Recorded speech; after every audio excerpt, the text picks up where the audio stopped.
Prayer. Shall we welcome him, please?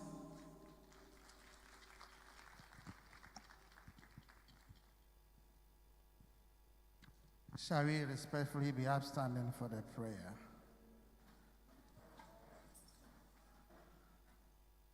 We pray in the name of the Father, and of the Son, and of the Holy Spirit. Almighty and ever-living God, we thank you for the gift of our lives and your grace for bringing all of us here for this important program. As people call to continue your healing ministry on earth, we have gathered here to review our performance for the year 2021. May our discussion in these few days be under your strict directions so that we will come out with new change ideas for the improvement of healthcare delivery in our region. For those who are still on the way coming, we pray for their safe arrival.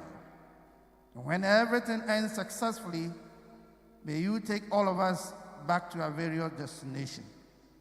We make our prayer through Christ our Lord. Amen.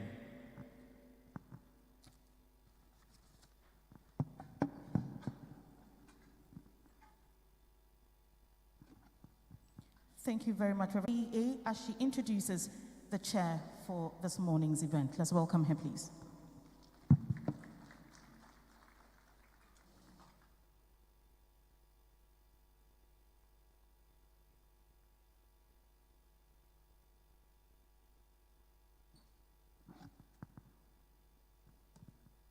Thank you, Madam MC, and a very big thank you to the local organizing committee for this program, for this opportunity to introduce the chairperson. I'm so grateful, and I do not take it for granted. Ladies and gentlemen, Italy. He was appointed Metropolitan Archbishop of Accra on March 30, 2005 by His Holiness Pope St. John Paul II. On May 11, 2018, he was appointed Metropolitan Archbishop of Cape Coast, our diocese, following the retirement of Most Reverend Matthias Kobina Nketia, the then Archbishop of Cape Coast. He was enthroned Archbishop of Cape Coast on the 5th of July, 2018 at St. Francis de Sales Cathedral, Cape Coast. He has ever held a lot of positions, which include Bishop Chair for the Socio-Economic Development of the Ghana Catholic Bishop Conferences. He also held two-term president of the Caritas Africa region and the first vice president of the Caritas International, a federation of 198 member organizations in 154 countries all over the world.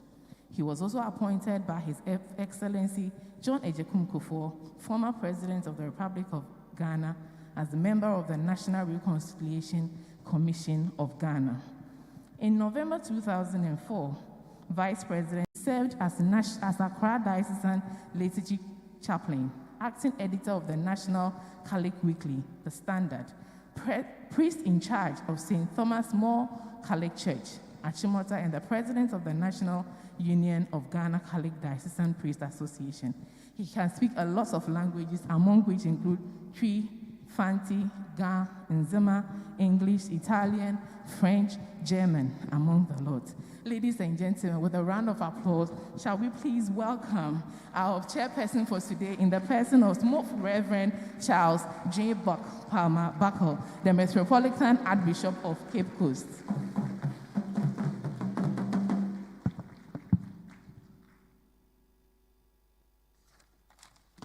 Let's do it for Mrs. Bryant as she gets to her seat. Pretty shortly, we'll be taking the opening remarks from our chair. But before we do that, I have a number of people I would have to acknowledge as well. Let's welcome this morning the Honorable Central Regional Minister, who is also the guest of honor for this event, Mrs. Justina Marigold Asan. We also have the host of this event, Dr. Mrs. Akosua J.Wawusu Sapon, Regional Director of Health, Central Region.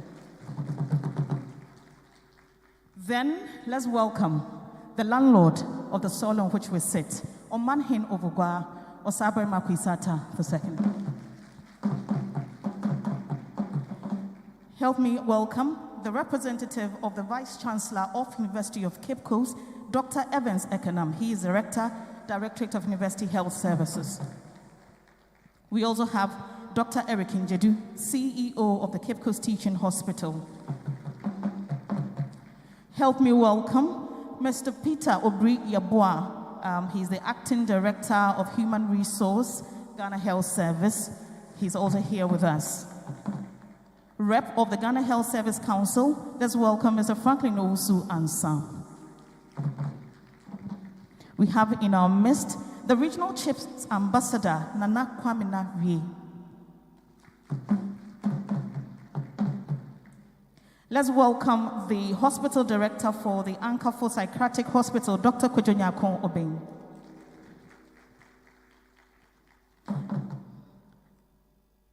At this point, I believe that I would keep acknowledging as the names come in. So I would quickly go to our chair for this morning for his opening remarks. Let's welcome him, please.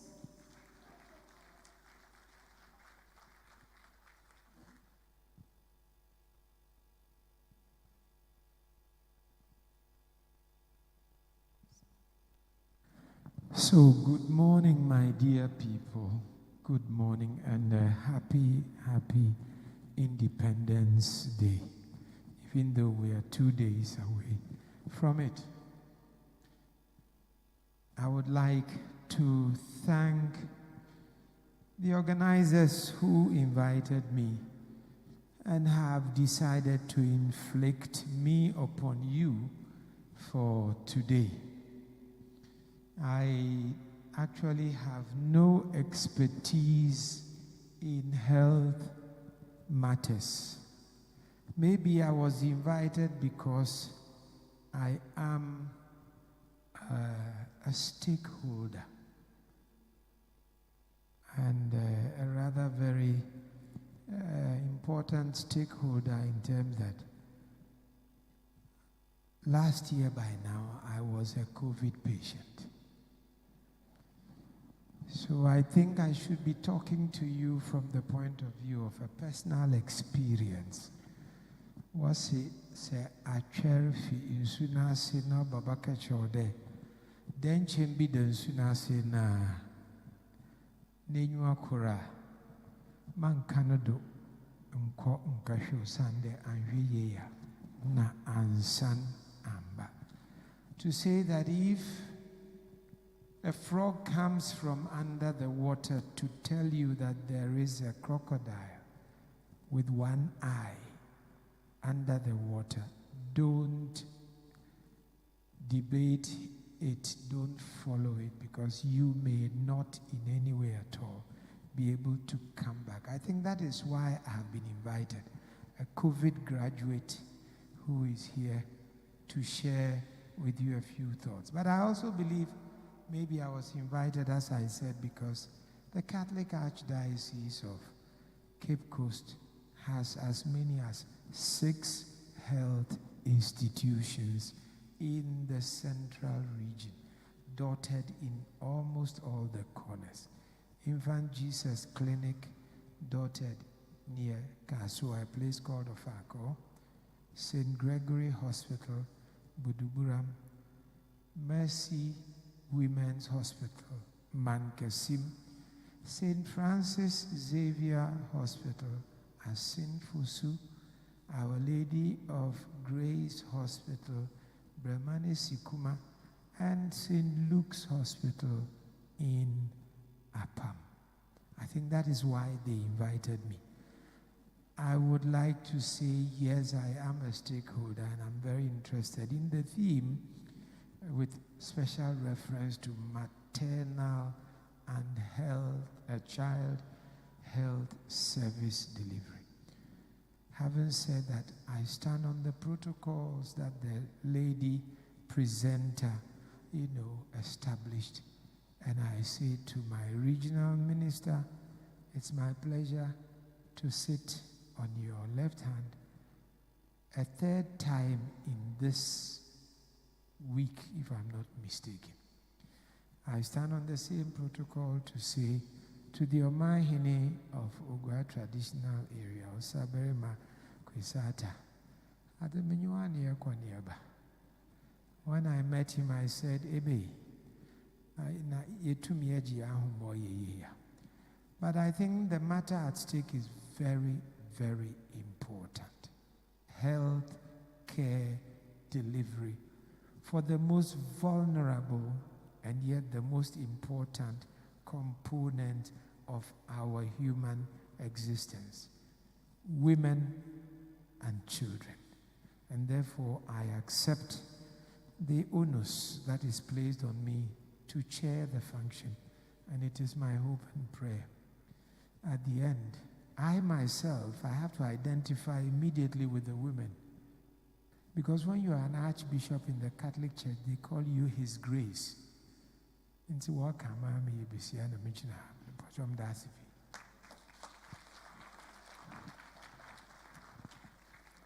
Thank you very much, our chair.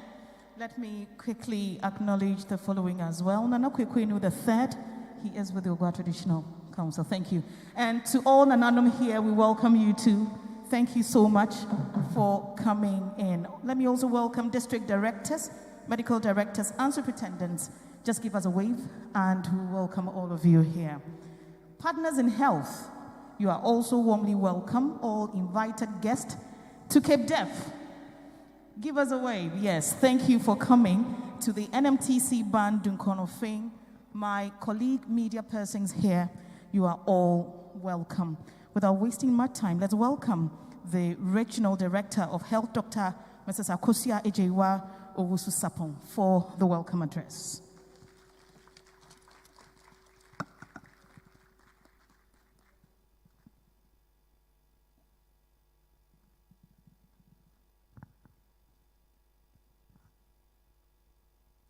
Thank you, Akosia. The Most Reverend Charles Gabriel Palmer Buckle, the Metropolitan Archbishop of Cape Coast, and our chairman for today's occasion, Honorable Justina Marigold Asan, the Central Regional Minister, our guest of honor, Mr. Franklin Owusu-Ansah, the Ghana Health Service Council member represented here, Mr. Peter Obri-Yabua, Esquire, the Ghana Health Service Regional Parents and Acting Director for the Human Resource of Ghana Health Service.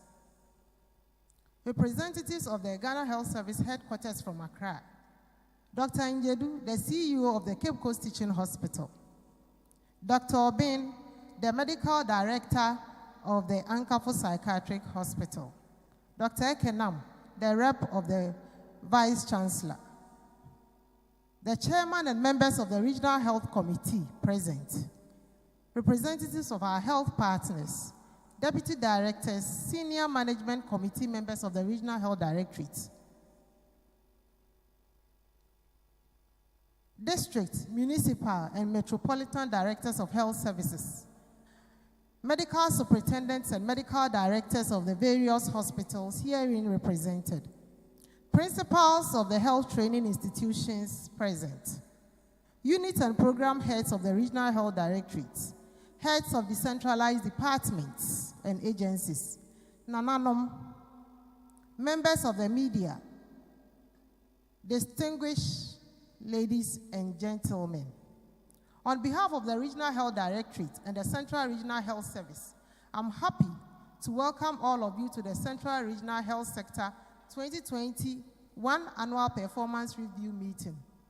For the next 2 days, we shall be reviewing the health activities carried out in the region during the year 2021. It is yet another wonderful opportunity for us as a health service to review the progress we have made over the past 1 year, acknowledge our collective successes, identify performance gaps, and together map out strategies for improved performance in the years ahead, having in mind our objectives as a health service and the priorities we have considered as our region. On this note, Reverend Chairman, I want to take the opportunity on behalf of the Ghana Health Service Council and the Director General of the service to appreciate and thank all partners and stakeholders, all our facility and district managers, all health workers in the region, and most importantly, the health staff who have been deployed to the front line of the COVID-19 fight for their dedication, commitment, and sacrifices that has enabled us as a service and as a country to adequately contain the pandemic so far. I say Ayiko to all of you.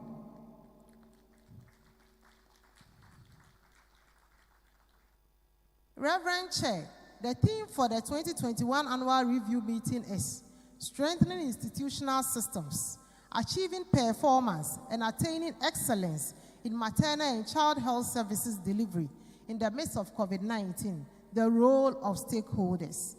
The theme has been carefully chosen to reflect our collective approach and regional strategy towards improving service performance and attaining the indicated targets towards the achievement of the universal health coverage. There are 3 important dimensions to our review theme this year. One is strengthening institutional systems, then enhancing service performance, and accelerating the provision of quality and maternal child health services to our populace. The 3 dimensions are, of course, interrelated.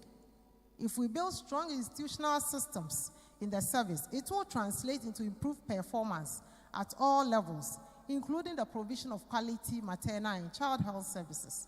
The theme, in a sense, sums up our mandate as a health service and enjoins us to prioritize these issues as a precondition towards the attainment of the Sustainable Development Goals and eventually the universal health coverage for our populace. Reverend Chair, ensuring integration of service performance in our health sector results in good health outcomes for our clients. Analyzing our health data to identify gaps, trends in performance indicators, practices that positively impact on our indicators will offer us opportunities for improvement. And this requires a strong organizational commitment and changes in culture, organizational structure, staff education, and workflow processes. Consequently, any organization that embarks on a performance improvement journey should first assess its readiness for change. Management of health institutions should therefore institute support groups such as quality assurance team, clinical improvement teams, and health information teams who will monitor the daily processes in our institutions to support in achieving improvement in clinical outcomes and hence performance.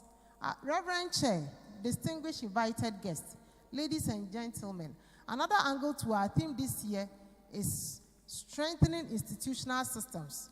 Without strong institutional systems, we cannot provide the quality, health service that is required of us. The WHO Health Systems Framework consists of 6 building blocks, and these are service delivery, health workforce, health information, medical technologies including medicines and vaccines, health financing, leadership and governance, and the interrelations and linkages among these 6 components.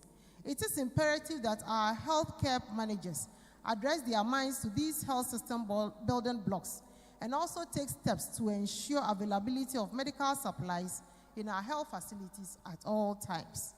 We also need to build the capacity of the health workforce in our institutions to be abreast with the current medical technologies to offer quality health services to the people we serve.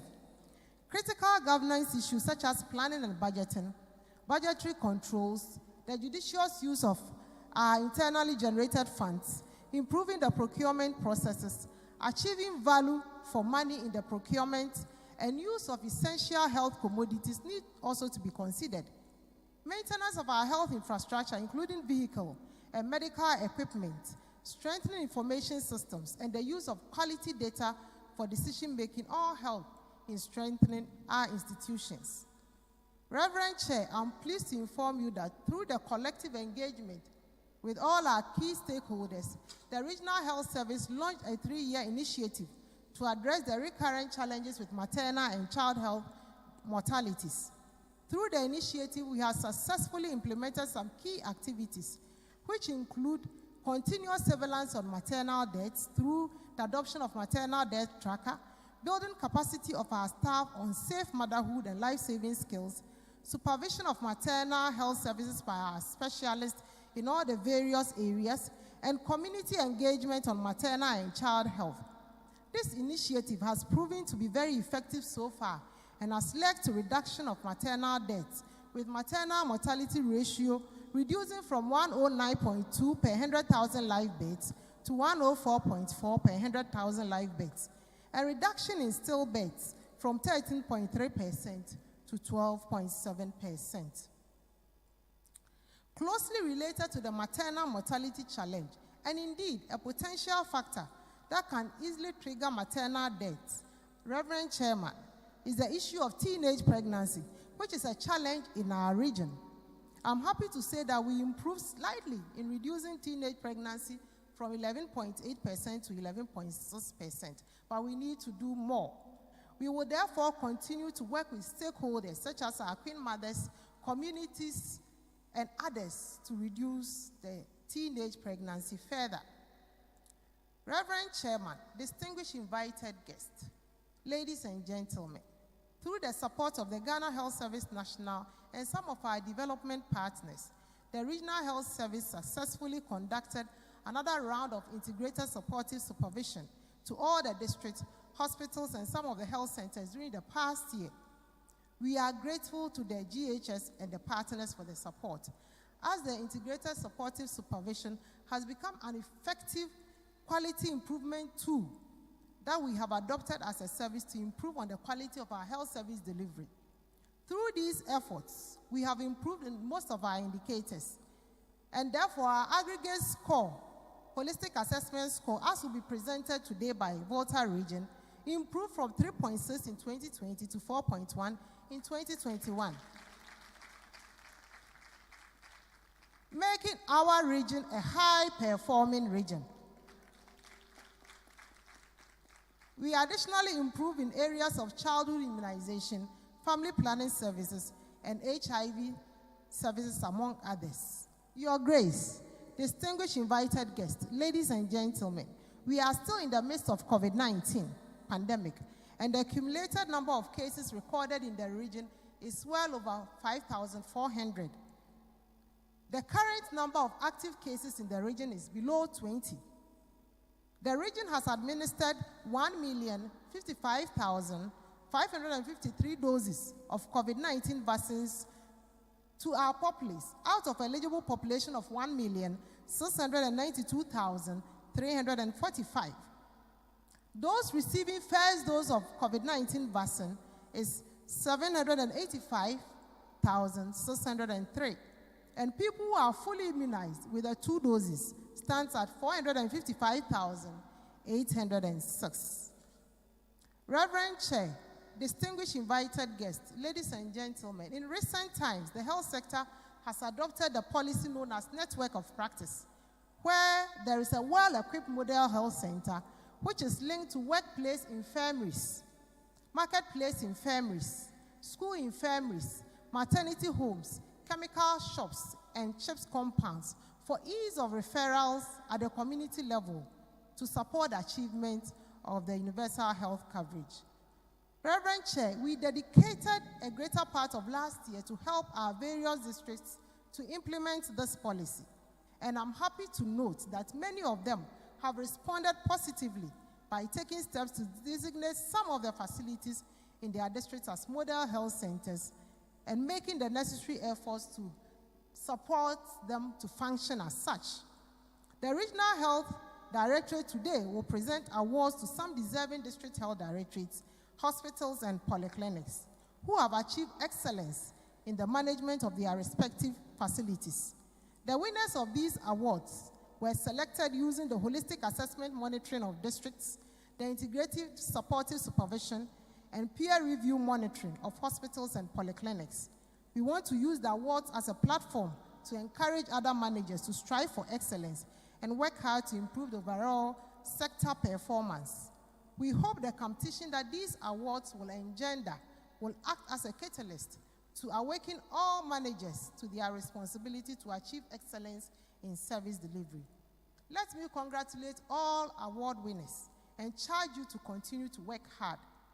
As we review, discuss, and evaluate our performance in key service areas in 2021 for the next 2 days, it is our hope that we'll be able to holistically adduce reasons for the gaps in our performance and collectively prioritize key interventions that we need to make as a health service or as partners to help address our challenges.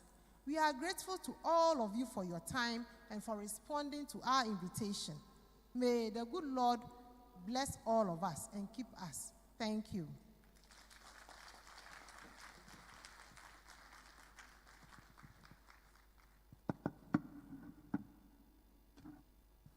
The applause does not correspond to the good news you just heard. Let's do it for the Regional Director of Health.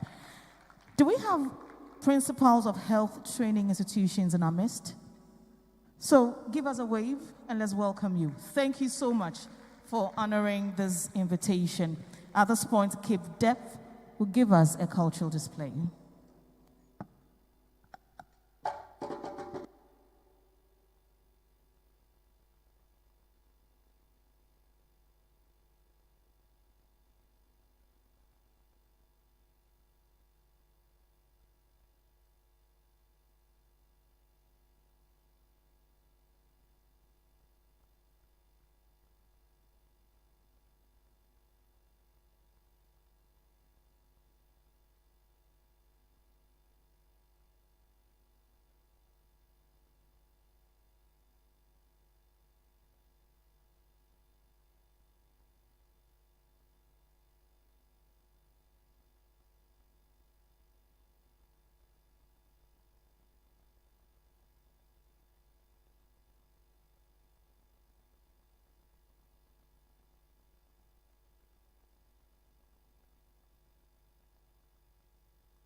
Thank you very much, Cape Dev.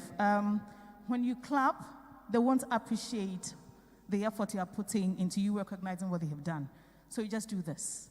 And then they would know that indeed you're appreciating the dance they have just performed. Thank you again, Cape Dev. Now, we're going to be picking short remarks from some reps. And let's quickly call on the CEO of the Cape Coast Teaching Hospital, Dr. Eric Njedu.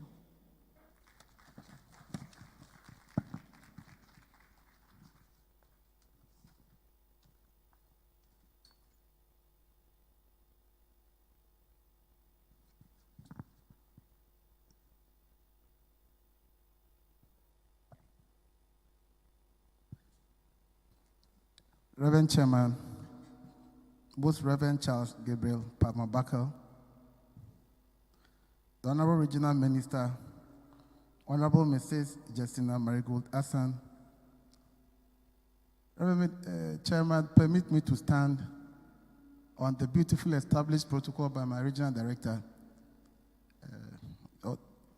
making an attempt to make one would dilute the morning. Thank you very much. It is with a deep sense of pleasure that I stand before this August gathering of health professionals in the region to deliver this short message.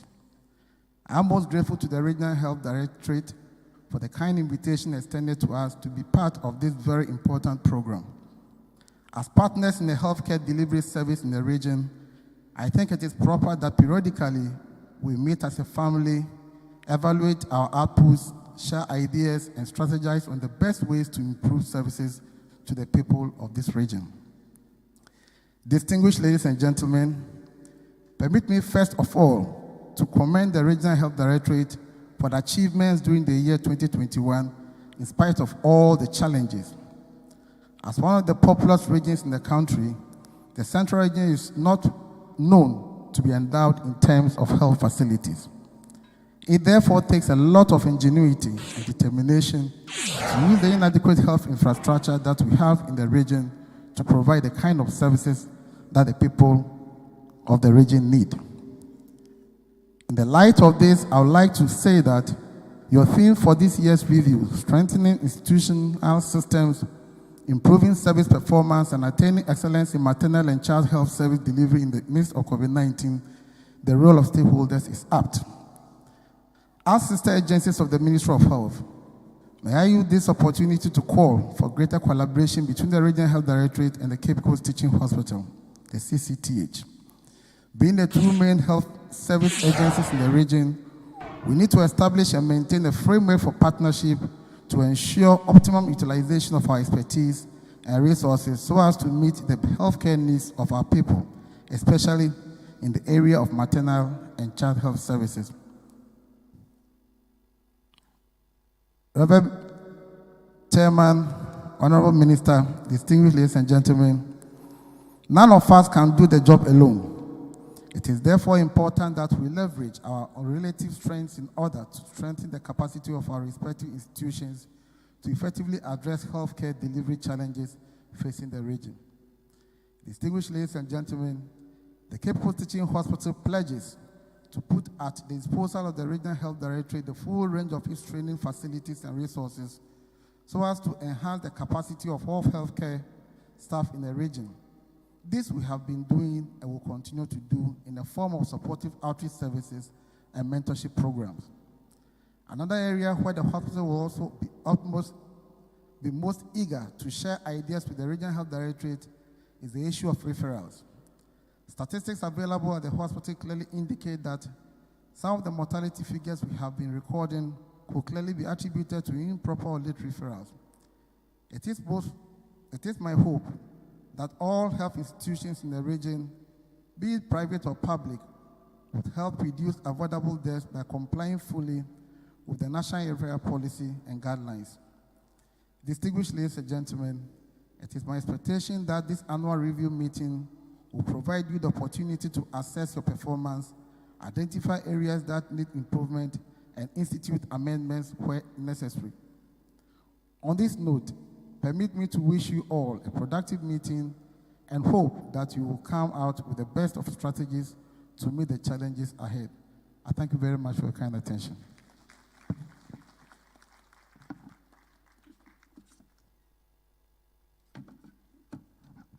Thank you very much, Dr. Njedu.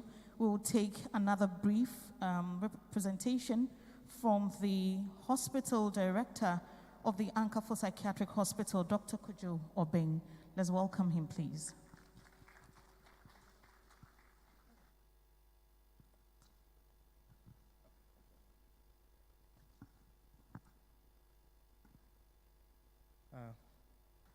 Reverend Chairman, Honorable Minister, Regional Director of Health, I think I shall follow my august colleague in standing on existing protocols. Thank you. I would like to start off with an apology. You never ask a psychiatrist to give a short anything. We love to talk. It's why we ended up in psychiatry. So I shall do my best for you with respect to the short. I'd like to thank you for the opportunity to deliver this short message to you. Right.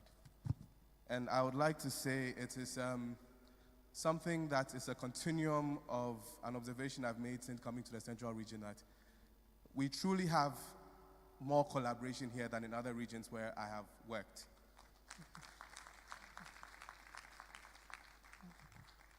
You know, it's been a long-standing complaint about mental health care that we are pushed in a corner somewhere, and it's only when something happened that we are called. But I can say with all honesty that in the Central Region we are called early, and our opinion is taken early in the discussion, so it's a good thing.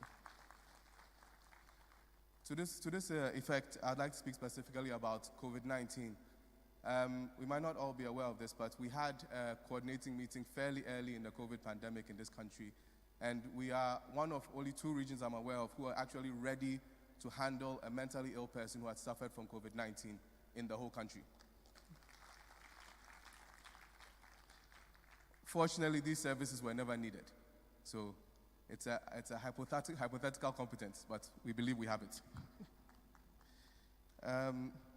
We also like to thank this region for inviting us in training programs. It's been a challenge for some of my sister facilities in Accra that I think when we were leaving, we said, yeah, tia home. And for some of the regions, Ghana Health Service, but for the Central Region, we still get called in for training programs because there are competencies that are shared, and Ghana Health Service is our bigger sister. So we thank you for that. Specific to our region, though, is an issue of land encroachment, where the Regional Health Directorate, the Ankafo Psychiatric Hospital, the Regional State Attorney, and even the Regional Minister and Coordinating Council have gotten involved in trying to secure the lands of the Ministry of Health in the Ankafo area. It's something that is very important and very dear to all of our hearts, as it represents an area of potential growth in health service delivery in the region. You are currently without a regional hospital.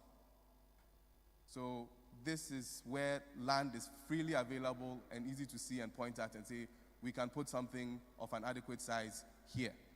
So the defense of these lands is something that is very dear to all of our hearts. And I have to say the Regional Health Directorate, the Regional Minister, all the regional parties have been very, very active in trying to secure these lands, and we are hoping that we shall make more progress this year. I'd like to move on by commending you, thanking you for the theme for this meeting. Maternal and child health service delivery is crucial to the prevention, early detection, and management of mental health disorders.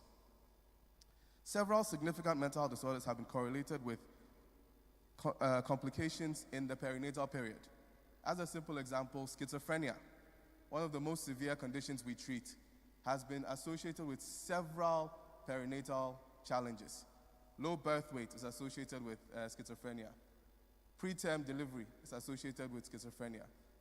Maternal influenza whilst pregnant has been associated with influenza. Well familiar with this Zika thing that happened and mental health challenges that followed for the children that were born. So mental health, maternal health care delivery is an area where we can actually be talking about prevention of mental disorders. We don't talk about prevention much in mental health care for the severe disorders, but maternal health care is one of those areas where we can actually do prevention. Poor perinatal mental health care has also been strongly correlated with the development of mental health disorders in children. If a mother is too depressed to interact with her child, the child then goes on to have developmental delay because of a lack of interaction rather than any genetic problem and so on and so forth. The vast majority of mental health conditions appear before the age of 18. Therefore, if they were found before the child turned 18 and managed, their prognosis would be better. Let me put this in context. Majority of them start before 18. Majority of them are diagnosed after the age of 25. So there's a number of years there where the person's condition is just getting worse, but nobody's picking it up. This has very significant consequences for prognosis in mental health care. Again, I apologize. This is a psychiatrist's version of short. I shall try and... Now, these connections between maternal and child health care and mental health care make it imperative that dedicated, concerted action be taken to manage the mental health risk factors in these groups and manage the conditions that are appearing here early and effectively. The first step to manage the general medical concerns of the perinatal period effectively is to manage the first step is to manage the medical needs in the perinatal period effectively. To this effect, I would like to thank this region for the work that you have been doing. I've been attending these annual review meetings since I came here, and the metrics keep on improving, despite COVID-19. And it's nice to see, but as a mental health professional, I understand the long-term implications of this for my workload. So I thank you for the work you're doing on our behalf. The second step is to embrace the integration of mental health service delivery into primary health care. It's important for you to understand that the majority of the conditions I'm talking about here will not appear in a psychiatric hospital. A mother with postpartum depression, unless it's very severe, or she's getting psychotic or suicidal or attempting to harm a baby, will not appear in a psychiatric hospital. Nobody would identify it and say, let's take this lady to the psychiatric hospital. But they will appear at primary health care. They will come for postnatal, or they might miss their postnatal, and when you follow up, you'll find out that this is the reason why. Mental health care is best delivered at the primary health care level because that is where the people are. To help achieve these goals, the Ghana Health Service, in their wisdom, has partnered with the WHO to roll out a mental health gap action plan. This is a very simplified tool to help prescribers at the primary health care level manage basic psychiatric conditions, including postpartum depression and some selected childhood disorders that are fairly common. Fortunately, the Central Region has started the rollout of this program. People have been trained, support supervision has been conducted, and so we are on the way to starting to integrate the management of these conditions into our primary health care. Unfortunately, we are yet to see the fruits of our labors effectively reflecting in the DIMS. Despite the training, we really haven't seen an uptake in the identification and management of peripartum depression or the major childhood psychiatric disorders. It is unreasonable to think that the disorders are not there. The most reasonable conclusion is that we are still not looking out for them and we are still not managing them. But the first step is to be aware of the problem. The second step is to try and intervene. The third step is to look back and see what you're doing right and wrong and then make the necessary changes. So at least we've taken the first two steps as a region. And as we are working with our theme for today, let's keep an eye on morbidity and not just mortality, because it's in the morbidity that mental health lives. Okay. I'd like to take this opportunity to again thank you for the time and apologize for how long it has been. I really did try my best. And to say one last thing, just one last thing, I apologize. One last thing. I hope we all took in the dancing display and took in the import of people with auditory problems doing a dance to music. I don't know whether we all saw that. They looked like they were listening to the music and they were dancing, but let's be serious. My point here is that we are all stressed and we are all tired after the depths and the dysfunction that COVID-19 brought to us. Dancing is therapy. If our brothers and sisters here can dance for you today, please dance from today. Find some time and dance. Your mental health care is just as important as your patients. Thank you very much. Have a nice week. Dr. Bing, I think the Advanced Oxford Dictionary should consult you on the definition of short. Right. Thank you very much for that short delivery he just gave us. Let me again acknowledge the National Observer team. Give us a wave and we would welcome you. Right. Thank you so much. We also have SMC members here. Give us a wave and let's welcome you. And then RHD managers who are here. Give us a wave and let's welcome you. Thank you so much for being a part of this event. At this point, I'll call on the leader of the National Observer team to also give us an address. Let's welcome him, please.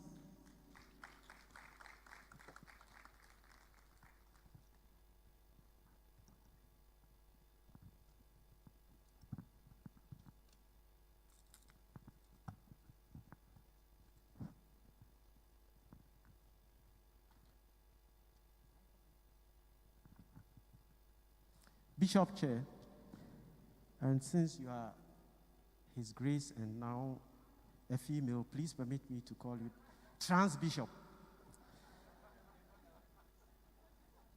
The Honorable Regional Minister of Central Region, my own good friend and sister, the Regional Director of Health Services,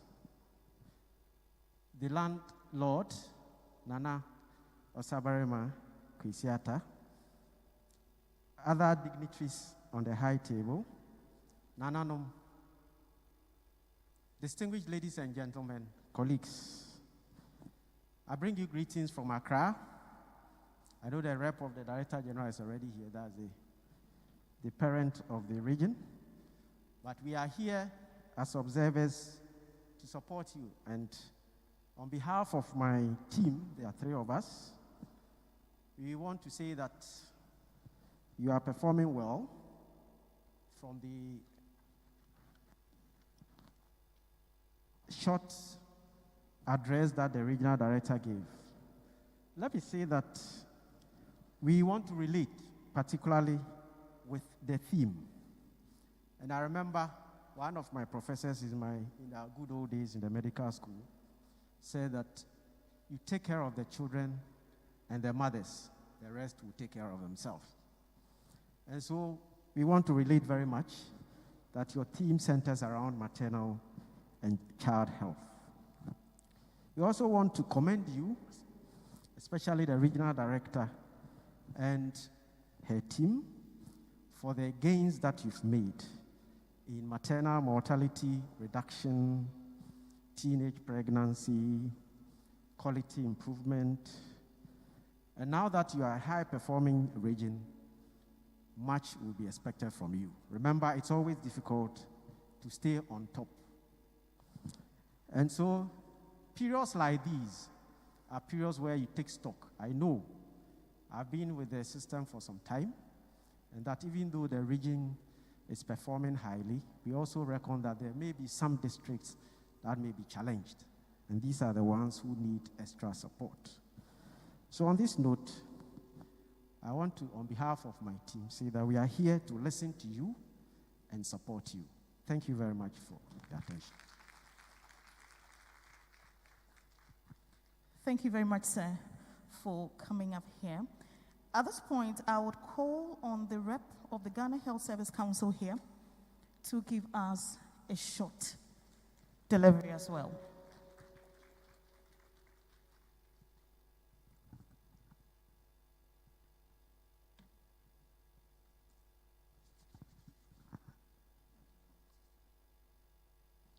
Good morning. Since we have 2 parents here, Mr. Obriyabua representing a parent from the Ghana Health Service, and myself also a parent from the council, today being an International Women's Day, I don't know who is going to be the woman and who will be the man.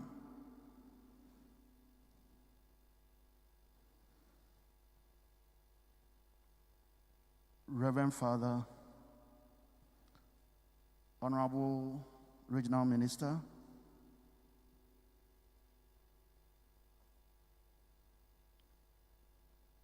Regional Director,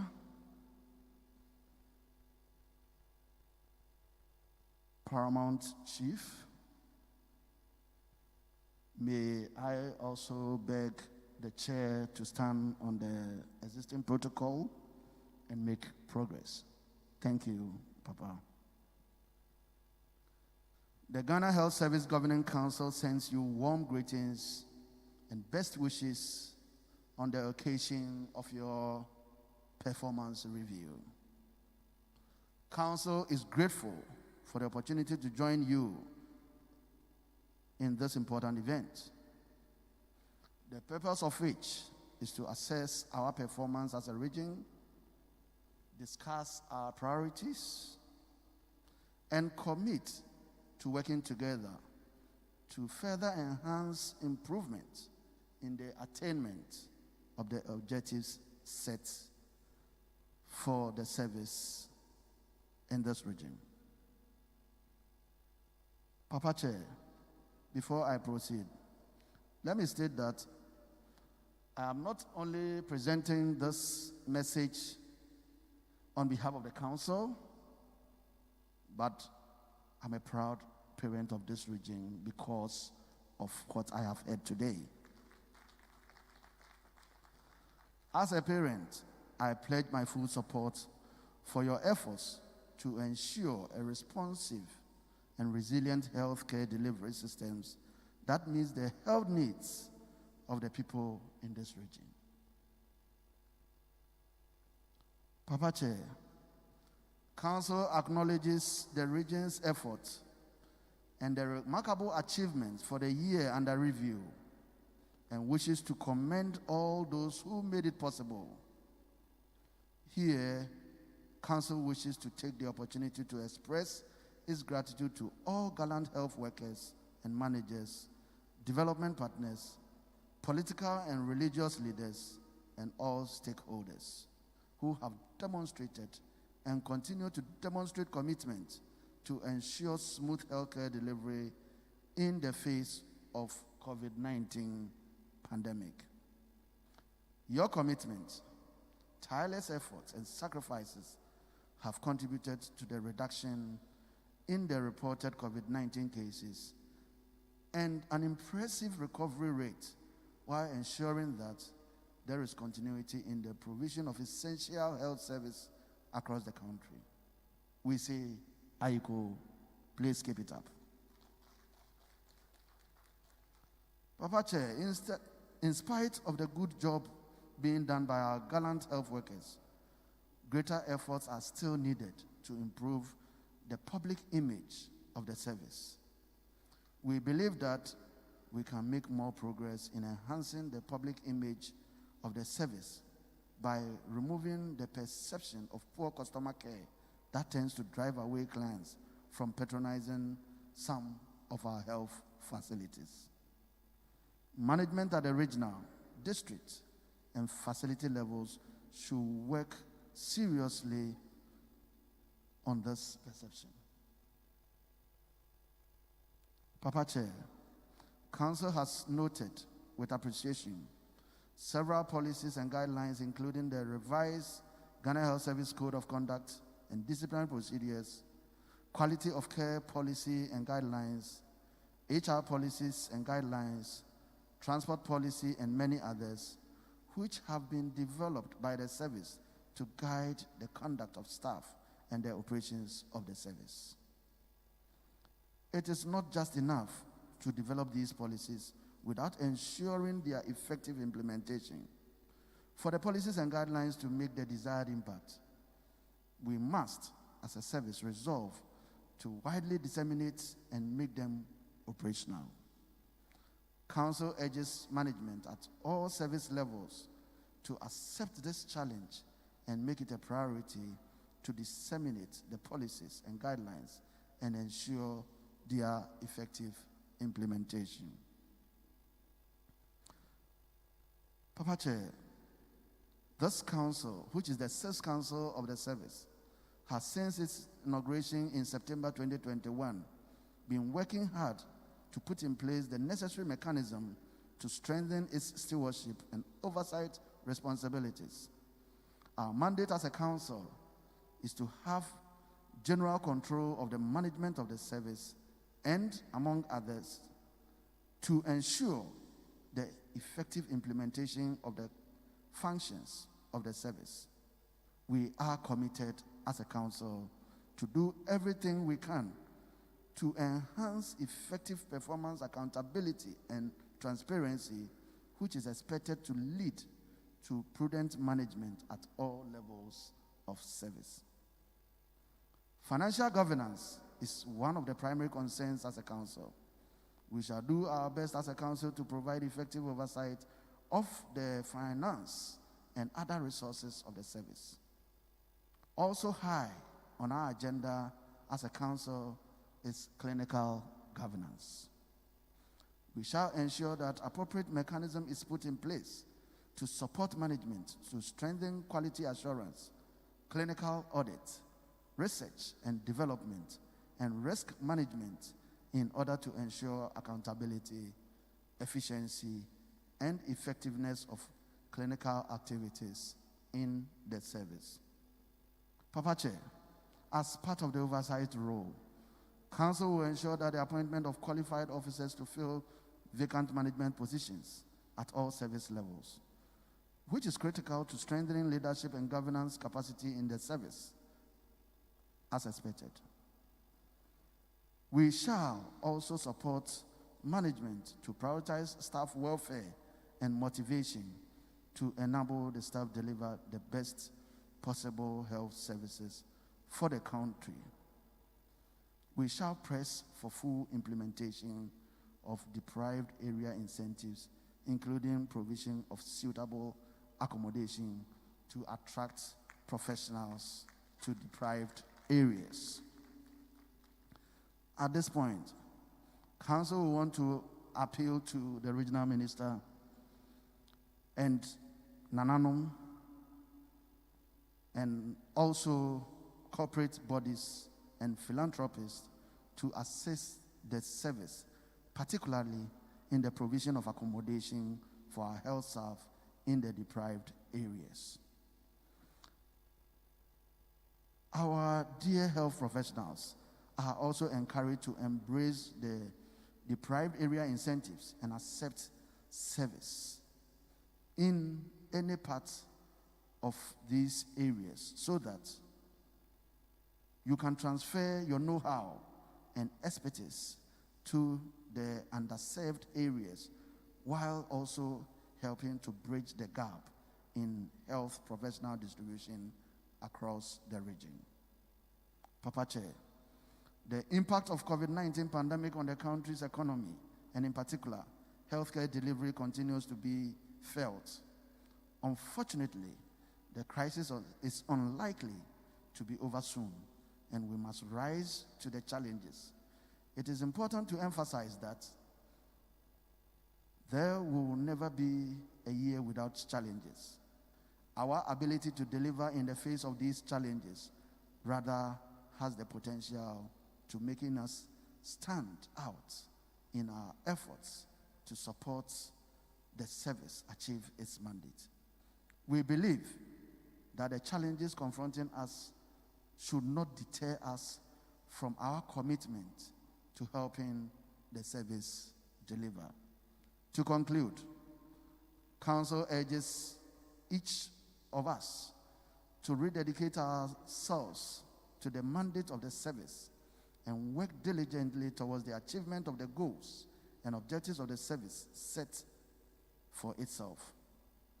Council, for its part, has resolved to do its best to support the good work you are doing so that Ghanaians, and for that matter, people of this region, will at all times have improved health status. The Council also continues to support the government's effort to achieve the objectives of making health service paramount to national development and accessible to everyone as outlined in Agenda 111 and the Universal Health Coverage Roadmap. We look forward to a successful year in 2022. Thank you for your attention, and I wish you fruitful deliberations. Thank you.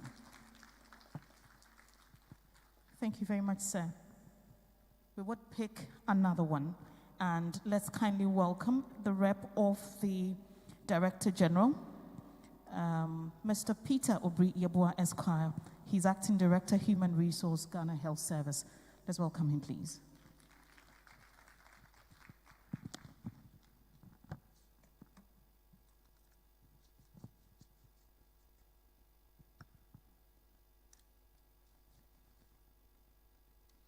Dear Reverend Chair, Honorable Regional Minister for Central, Regional Director of Health Service for Central, other dignitaries on the high table, District Directors of Health Service, Medical Superintendents, Medical Directors here in present, dear colleagues, I bring you warm felicitations from the Director General of the Ghana Health Service, Dr. Patrick Kuma Abuaje, on whose behalf I deliver this message. It is that time of the year when we meet again as a service to demonstrate our willingness to hold ourselves accountable to our various stakeholders over what our performance has been over the past year. Incidentally, the year 2021 serves as a watershed, as it marks the end of the Health Sector Medium-Term Development Plan 2018 to 2021 and heralds the beginning of the National Health Policy and Ghana's roadmap for attaining universal health coverage, UHC, as guides to the new Health Sector Medium Development Plan. Reverend Chair, it is worthy of note that although the COVID-19 pandemic affected the implementation of our plans, budgets, and programs of work for 2021, significant achievements were made in our bid to deliver quality and affordable healthcare to Ghanaian citizenry. Notably, public health laboratory testing sites have increased from 2 to 60. Our capacity to manage infectious diseases had significantly improved in terms of public health surveillance, clinical response, and critical case management. We, as a service, have taken the necessary steps to institutionalize the gains by setting up a national committee to collate, document, and disseminate a guideline to assist health institutions in sustaining the gains made. This is an opportunity amidst the COVID-19 pandemic, and this certainly will enable health directorates to respond appropriately to future outbreaks by reactivating these strengthened systems. Also, several service delivery indicators recorded increases, with OPD per capita rate increasing by 11%, skilled delivery coverage increasing by almost 7% from 56.7 in 2020 to 63.5% in 2021. And ANC clients making fourth visits increasing by a little over 8% from 74% in 2020 to 82.1% during the year under review. The year under review also saw hospital admission rate increasing from 52.2% in the previous year to 64.9%. The administration of iron and folic acid for at least 180 days to 61% of pregnant women, introduction of family planning and childhood cancers into the NHIS benefit package, significant improvement in our management of COVID-19 cases, and kickoff of the wellness clinic concept. Moreover, in health system strengthening, the service revised its strategic plan to cover the period 2022 to 2026, revitalized the scheduled delivery system, developed and deployed an integrated logistics management information system, and institutionalized governance structures for coordinating supply chain activities at the central and regional levels. In addition, we as a service developed a final draft of scheme of service manual, strengthened our performance and compliance audit processes to curtail instances of unearned salaries and refunds of expended and compliance audit process for financial resources, as well as implemented several financial management strategies that resulted in significant improvement in audit outcomes, especially program-specific audits. Furthermore, recognizing the urgent need to create a strong positive perception of ourselves and the service we provide in our clients' mind, we set out on a broader rebranding initiative committed to enforcing proper standards of ethical and professional conduct of our employees during the year under review and those ahead. Again, strategic steps were taken to leverage on technology with the deployment of telemedicine, Lightwave Health Information Management System, and Network of Practice, which has already been alluded to by our Regional Director of Health Service, all in a bid to improving healthcare delivery and drive the process towards the achievement of UHC. Distinguished ladies and gentlemen, this sterling performance recorded is attributable to the increased public confidence in the quality of our health services and the unrelented efforts of our tireless health staff who, despite the toll of the COVID-19 pandemic, weathered the storm and gave their all. However, some of our service delivery indicators, unfortunately, dipped during the year under review. For example, institutional maternal mortality ratio increased from 106 in 2020 to 112 per 100,000 live births in 2021.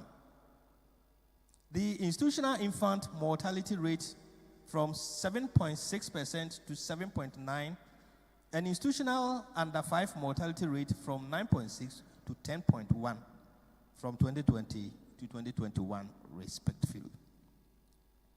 Reverend Chair, the theme for the region's performance review, which is strengthening institutional systems, improving service performance, and attaining excellence in maternal and child health service delivery in the midst of COVID-19, the role of stakeholders aims to re-energize the service and all stakeholders to close these service delivery gaps in a bid to fulfilling our mandate of ensuring the attainment of universal health coverage.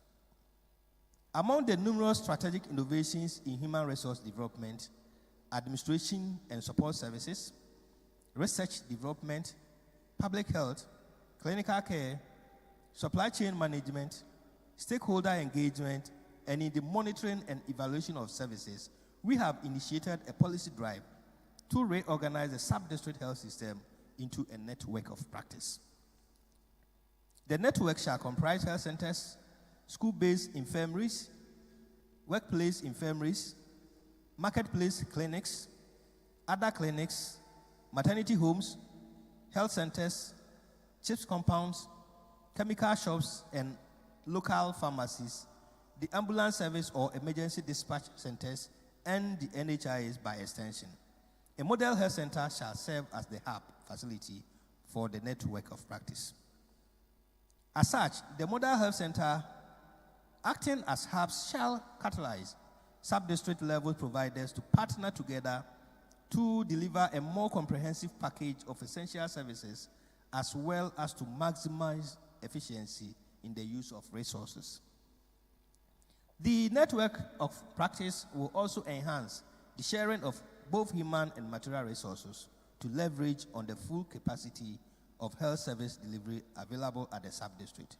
We call on all stakeholders to support this agenda for quality care. In conclusion, this is to my indefatigable fellow health workers. We need to consolidate the gains made in 2021 and to proactively meet the public expectations on service provision and our renewed image as a true force to reckon with in quality and affordable healthcare. As it is said, appreciating the good you have in your life already is the foundation of all abundance.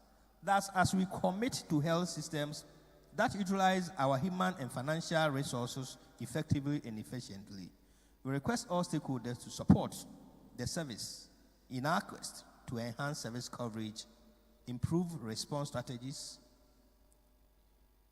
and future pandemics, and improve our risk communication and community engagement mechanisms.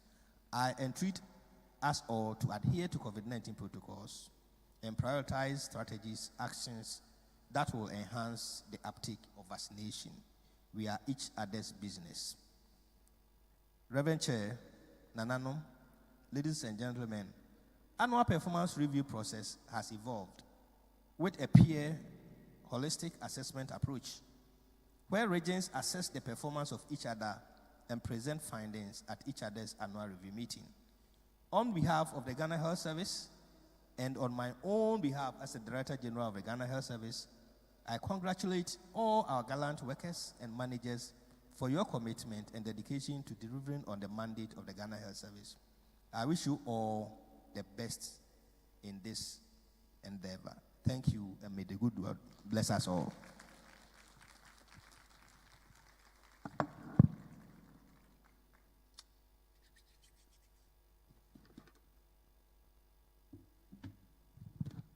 Let's do it again for him. Coming directly from the Director General of the Health Service, thank you, sir. We would be taking a brief musical interlude from the NMTC band. But before that, we're going to take the address from our keynoter for today, the Honorable Central Regional Minister, Mrs. Justina Marigold Asan. Let's welcome her, please.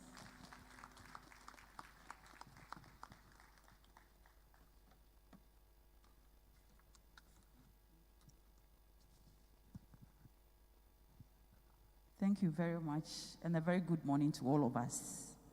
Please, can we clap for ourselves for doing so well as a region? But I don't know, is it because our Regional Director of Health is a woman? Thank you, and on that note, I want to wish all of us a happy International Women's Day, especially to the men who are playing the unique role as women. Let me put it that way. You are taking good care of us, and may the good Lord bless you. So this means that those of you who are not doing it, please go back and do it. Thank you very much. His Eminence, Right Reverend Gabriel Charles Palmer Buckle, the Archbishop of the Cape Coast Diocese of the Catholic Church, Ogwama Hene, my own father, Nananom clergy, the Director General's Rep, Ghana Health Service, representatives from the Ghana Health Service Council, representatives from Ministry of Health, representatives from Ghana Health Service Headquarters, the Regional Director of Health Service, Directors of Health Service, Deputy Directors of Health Service, Public Health Administration, Clinical Care, Finance and Human Resources, the Rep of Vice Chancellor of the University of Cape Coast, the Regional Director of the Ghana Education Service told me she was coming, but I know she was so tired because of the 65th Independence Day held here. Regional Heads of Departments present, the Chief Executive Officer, Cape Coast Teaching Hospital, development partners present, our friends from the media, distinguished ladies and gentlemen, I deem it a great honor to be part of this annual performance review meeting. As you all know, the health sector is at the core of national well-being and health creation. The health of the people has direct impact on the overall national growth and development of Ghana. Your role as health professionals in ensuring health and productivity for every person living in the country is so critical. It is therefore important that we meet from time to time to take stock of our collective regional stewardship and performance in health delivery. Right, Reverend Chairman, we have therefore met here as a unified family, primarily to review the performance of the health sector in the region, analyze the gaps and map up strategies to achieve targets in line with the health sector medium-term development plan 2021. The broad purpose of the Central Regional 2022 Annual Performance Review meeting is to ensure that all stakeholders develop a common understanding of the process made in the region and identify the highest priority issues that need to be addressed to improve performance in our years ahead. Beside the broad objective framework, the Health Sector Annual Performance Review meeting also provides a platform to assess progress through trends, analysis, and determine shortfalls in order to map up areas the priority considerations are found. It also serves as an accountability forum for health service managers to analyze how judiciously resources, that's financial, material, and human resources, were used towards the achievement of targeted health outcomes. More so, we use this opportunity to develop planning to inform areas of critical attention for resources to be efficiently directed. Distinguished ladies and gentlemen, the theme for this year's review, strengthening institutional systems, achieving service performance, and attaining excellence in maternal and child health service delivery in the midst of COVID-19, the role of stakeholders. It is indeed apt.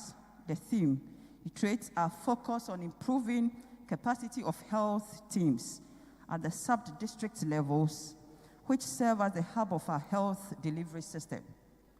It reflects our collective approach and regional strategy towards improving service performance and attaining the indicated targets towards the achievement of the universal health coverage.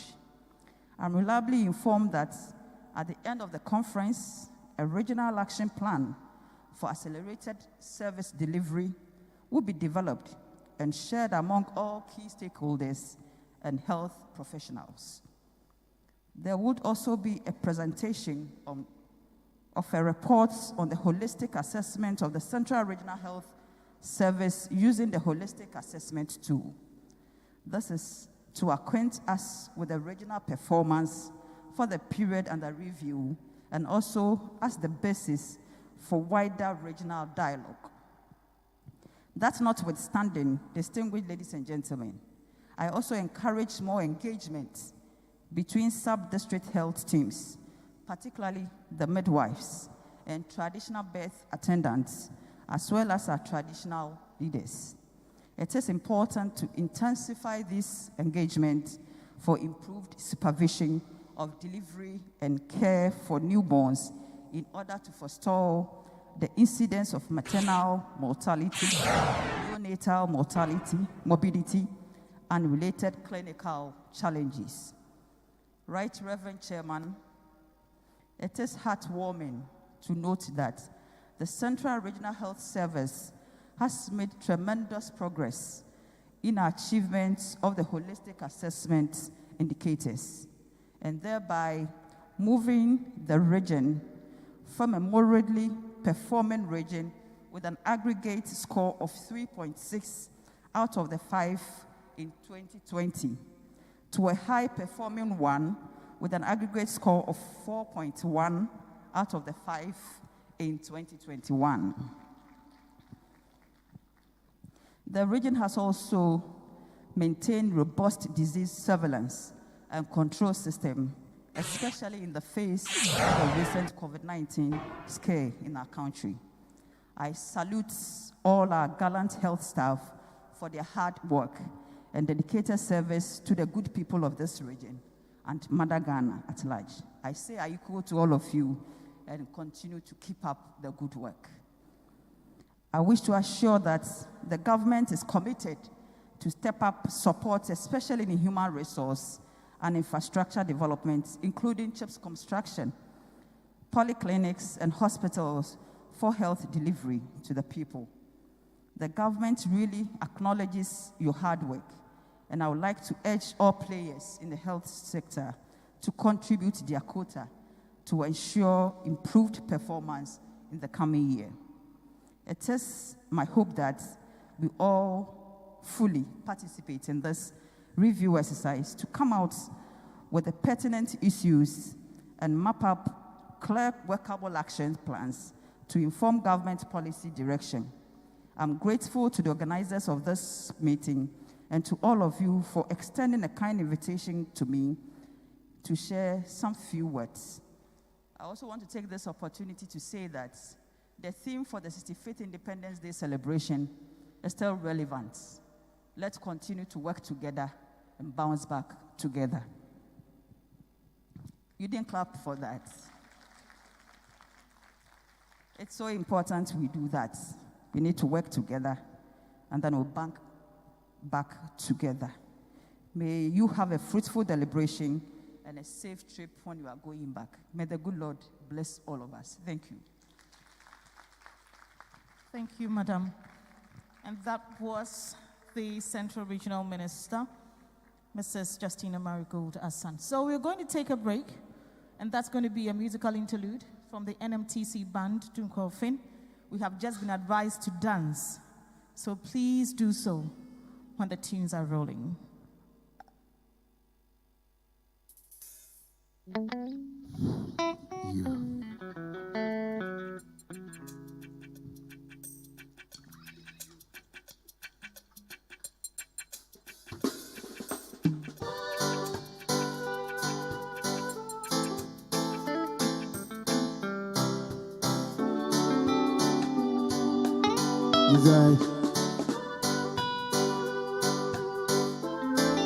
The Nessus band, some kind of reggae tunes. Everyone is crying out for peace, yeah. None is crying out for justice. Everyone is crying out for peace, yeah. None is crying out for justice. I really don't say I don't want no peace. I need equal rights and justice.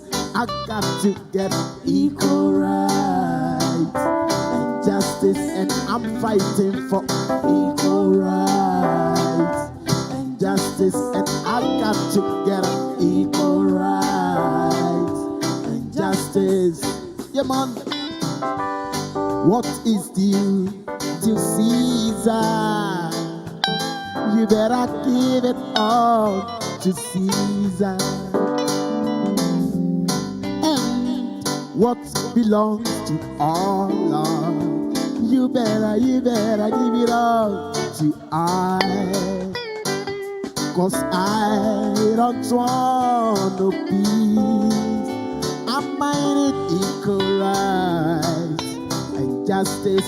I got to get equal rights and justice, and I'm fighting for equal rights and justice, and I really need it. Equal rights and justice. Yeah, man.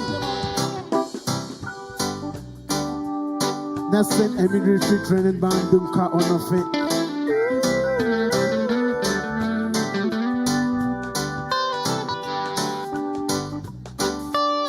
Equal rights and justice, all we need. Together as one.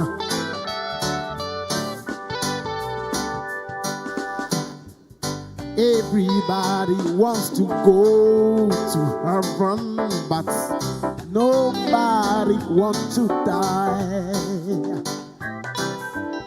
Everybody wants to go up to heaven, but none of us want to die. And I'm say, I don't want no peace. I got equal rights and justice.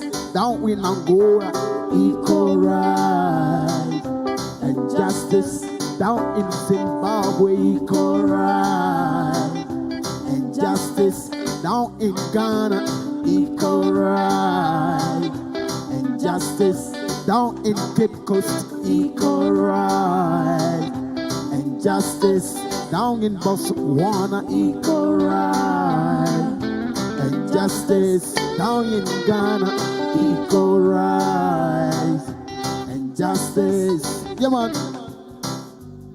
Everybody is fighting to reach the top without gauging how far is it from the bottom. Yes, everybody is fighting to reach the top without gauging how far is it from the bottom. Nobody knows that I don't want no peace. I might need equal rights and justice. I got to get it equal rights and justice. Yeah, man. It's not about reggae music.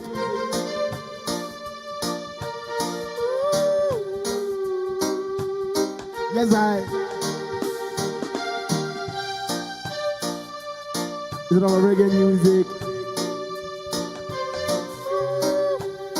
Yes, man to man is so unjust. Children that don't know who to trust. Listen, your worst enemy could be your best friend, and your best friend your worst enemy. Some will eat and drink with you, and behind them so upon you. Only your friend know your secret, so only he could reveal it. Who they capet, let them wear it. Who they capet, let them wear it. Say not throw me gun, say not throw your phone. I don't be cook. Yeah, some will hate you, pretend they love you now, and behind it try to eliminate you. But who the bless? No one cares, and God will pass the ways. Hypocrites and parasites will come up and take a bite. And if you're nice, you tend today, a lot of people who run away, who they captivate, let them wear it. Who they captivate, let them wear it. Say not throw me con, say not cry upon. I think that me cook.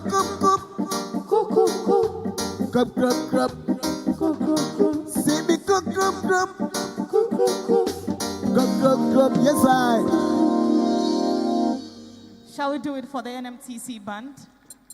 Thank you for the splendid performance. So at this point, we are going to take the holistic assessment presentation, and it is going to be by the holistic assessment team from the Volta region. Shall we welcome them as they come up stage with a presentation? We can do it better.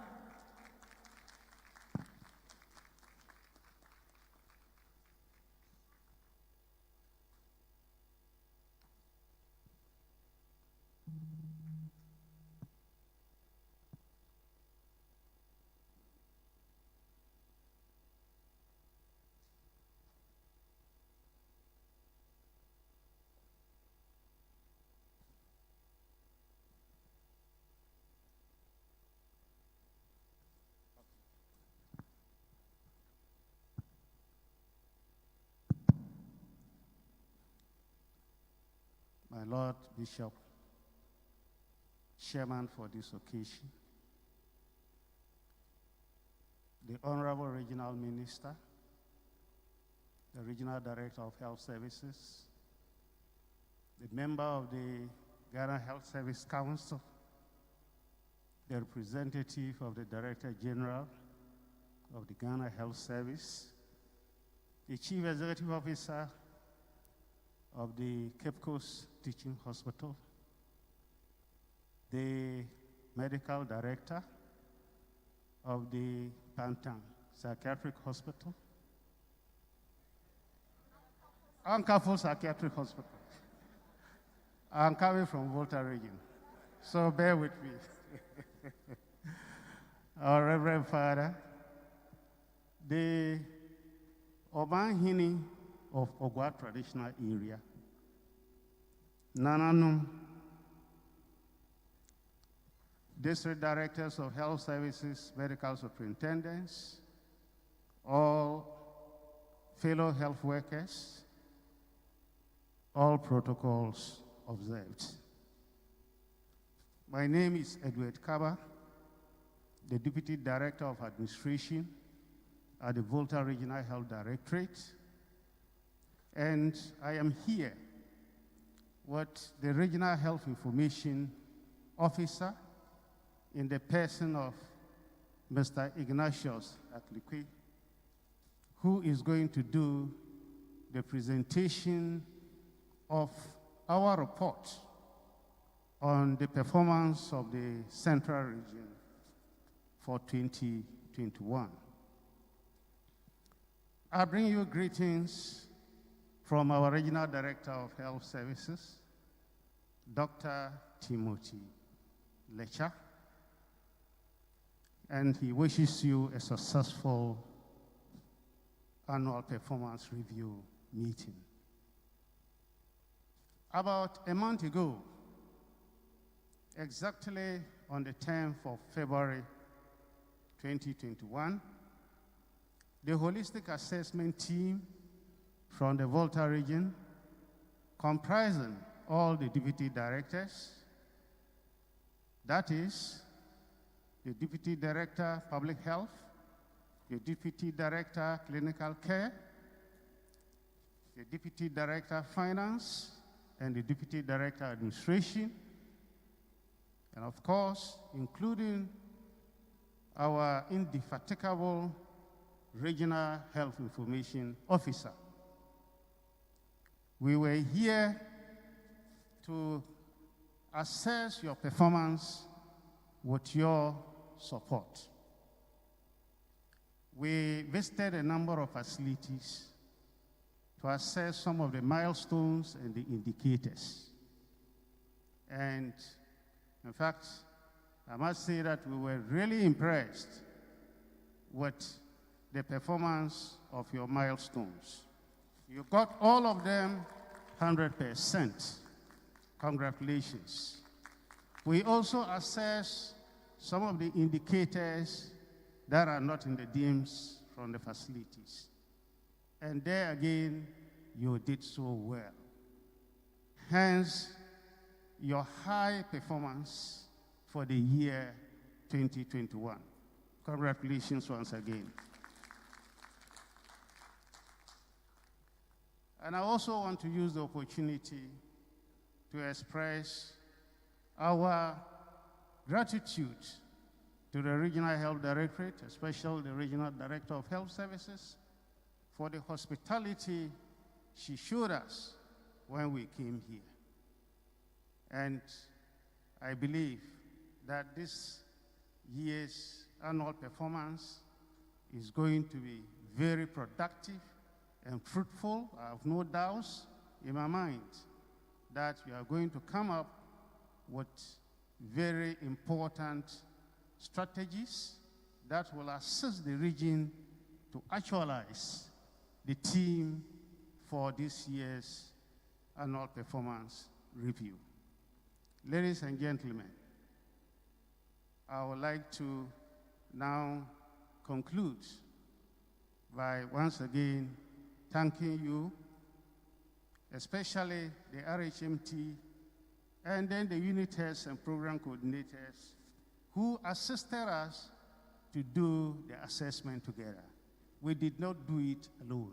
We did it jointly, and everything was done objectively. And so the performance score you have recorded reflects your true performance. And once again, congratulations. Thank you very much.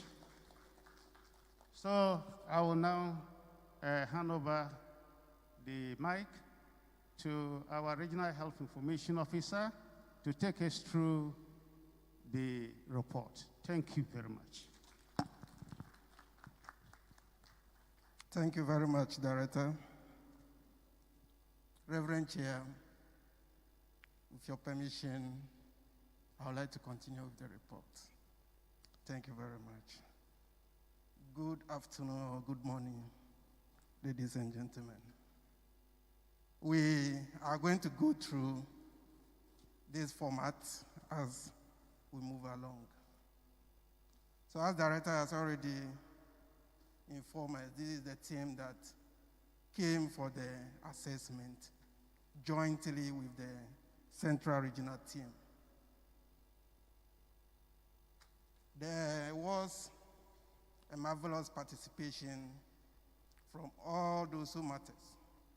In fact, the regional director was present from beginning to the end, and I think she deserves a big applause for that. And then all the unit heads, all the program coordinators were all present, and then sat throughout, make the various contributions as to why we observed the performance that was observed. And then all other members of the RHMT were also present, and then there was a very fruitful and objective assessment. So by a way of inception, as courtesy demands, we were welcomed by the Regional Director of Health Services, Central Region, and then the purpose for the coming, or we being stated. And then various introductions were done by various deputy directors of the various teams, Volta region and then the Central region. So you could see in picture during the inception meeting with the Central Regional team on the 10th of February. So by methodology, it entails a lot. I wouldn't bore you with going through all the processes, so I'll go straight to the performance.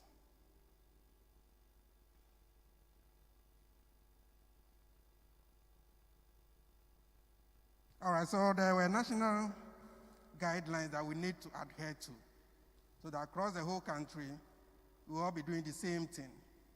And in Central Region, we did the same. So data was generated from DIMS on 1st February. That was the agreed date for the assessed data to be used. And then we did assessment on the 10th February 2022. And today we are here to present the report to the House. So the process that we went through, it involved extraction of data from DIMS, and then some data that are not in DIMS needed to be assessed with the presence of activity report. So we inspect all these reports and then look at registers, checklists that were used for monitoring, and add that document. And then some facilities were also visited and observations made as to whether what we are actually seeing on the report are true. And then interaction with service providers were also done to assess if truly they are carrying out or they are providing these services. And as the director said earlier, everything was perfect as we expect. So the performance we saw wasn't just ordinary, but an extraordinary performance from the facility level through to the district to the regional level. So here is also a snapshot of some of the pictures taken during the assessment. So let's look at the result. The tool look at 83 indicators with 4 major milestones and the 4 objectives that we are assessing the region services on. So the first one, which has to do with universal health coverage. And the first indicator that we look at is the family planning acceptance rate. The target for the family planning acceptance rate is 40%. In 2020, the region did 32.1%. However, in 2021, there was an improvement to 38.8%. I think you can do the clapping better. This jump is not just easy. Yes. So, though the region wasn't able to achieve the target of 40%, the tool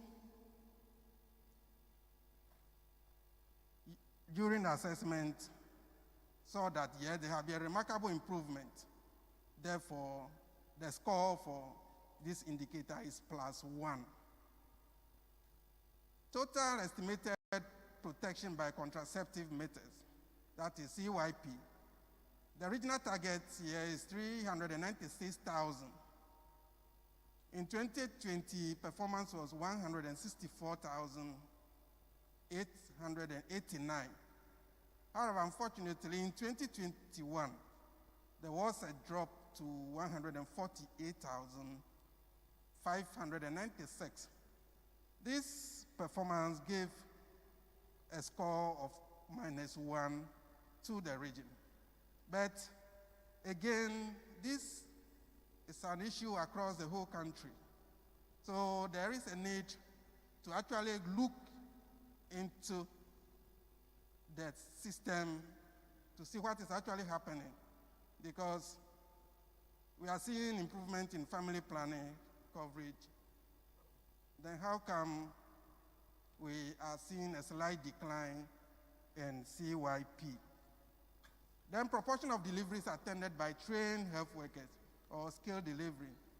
The target is 60%. 2020, the region did 65.5%. 2021, there was an improvement to 65.9%. Here, the region was able to achieve the target and then improve slightly upon it. Therefore, a maximum score of +2 was given. Then percentage of mothers receiving postnatal care within 48 hours from birth. Target here is 80%. In 2020, performance was 74%. 2021, there was remarkable improvement to 94.4%. This remarkable improvement score +2 for this indicator. Proportion of mothers who made at least 4 ANC visits. Target is 78%. In 2020, performance was 76.5. And then this was improved upon to 80.7, making the regional target and scoring +2. Proportion of children due for Level 2 receiving LLI. Target is 80%. In 2020, the region achieved the 80% target and then improved upon it. There was a massive improvement to 97.7%. Therefore, +2 for this indicator as well. The percentage of babies breastfeeding within 30 minutes after delivery. Target is 95%. 2020 performance was 93.8. 2021, 93.8. Here, the region is a bit stagnating, though it's very close to the target. So it was called plus one for this. Then doctor to population ratio. Target is one doctor is to see 7,500 people. In 2020, the region did one doctor seeing 5,536 people or persons. And then in 2021, the region saw one doctor seeing 7,688 persons. Yeah, in 2020, the region was able to achieve the target. However, in 2021, it wasn't all that good. However, because there is stagnation, the region is roaming on the same area. So the indicator was called +1. Then nurse to population ratio, one nurse is to see 450 persons. In 2020, the region did one nurse seeing 359 persons. In 2021, one nurse is to 360. Here, the region was able to achieve the target previous year, and then last year too, the same. So +2 was scored. The midwife to women in fertility age, or WIFA population ratio. The target is one midwife to see 700 WIFA. In 2021, nurse saw 514 WIFA, and then in 2021, it got better to one nurse to 430 WIFA. So +2 was called for this indicator. Then proportion of outpatients who are insured. Target is 82%.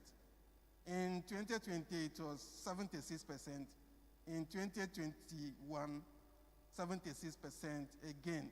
So here too, there is a stagnation. And then given a +1 score for this indicator. Then we look at WIFA to midwife to WIFA population geographical equity index. This look at how spread our midwives are in the various districts and then the various facilities. Target is 0.55. In 2020, performance was 0.06. In 2021, it got better to 0.31. Though target wasn't achieved, but there was a remarkable improvement, so +1 was scored for the indicator.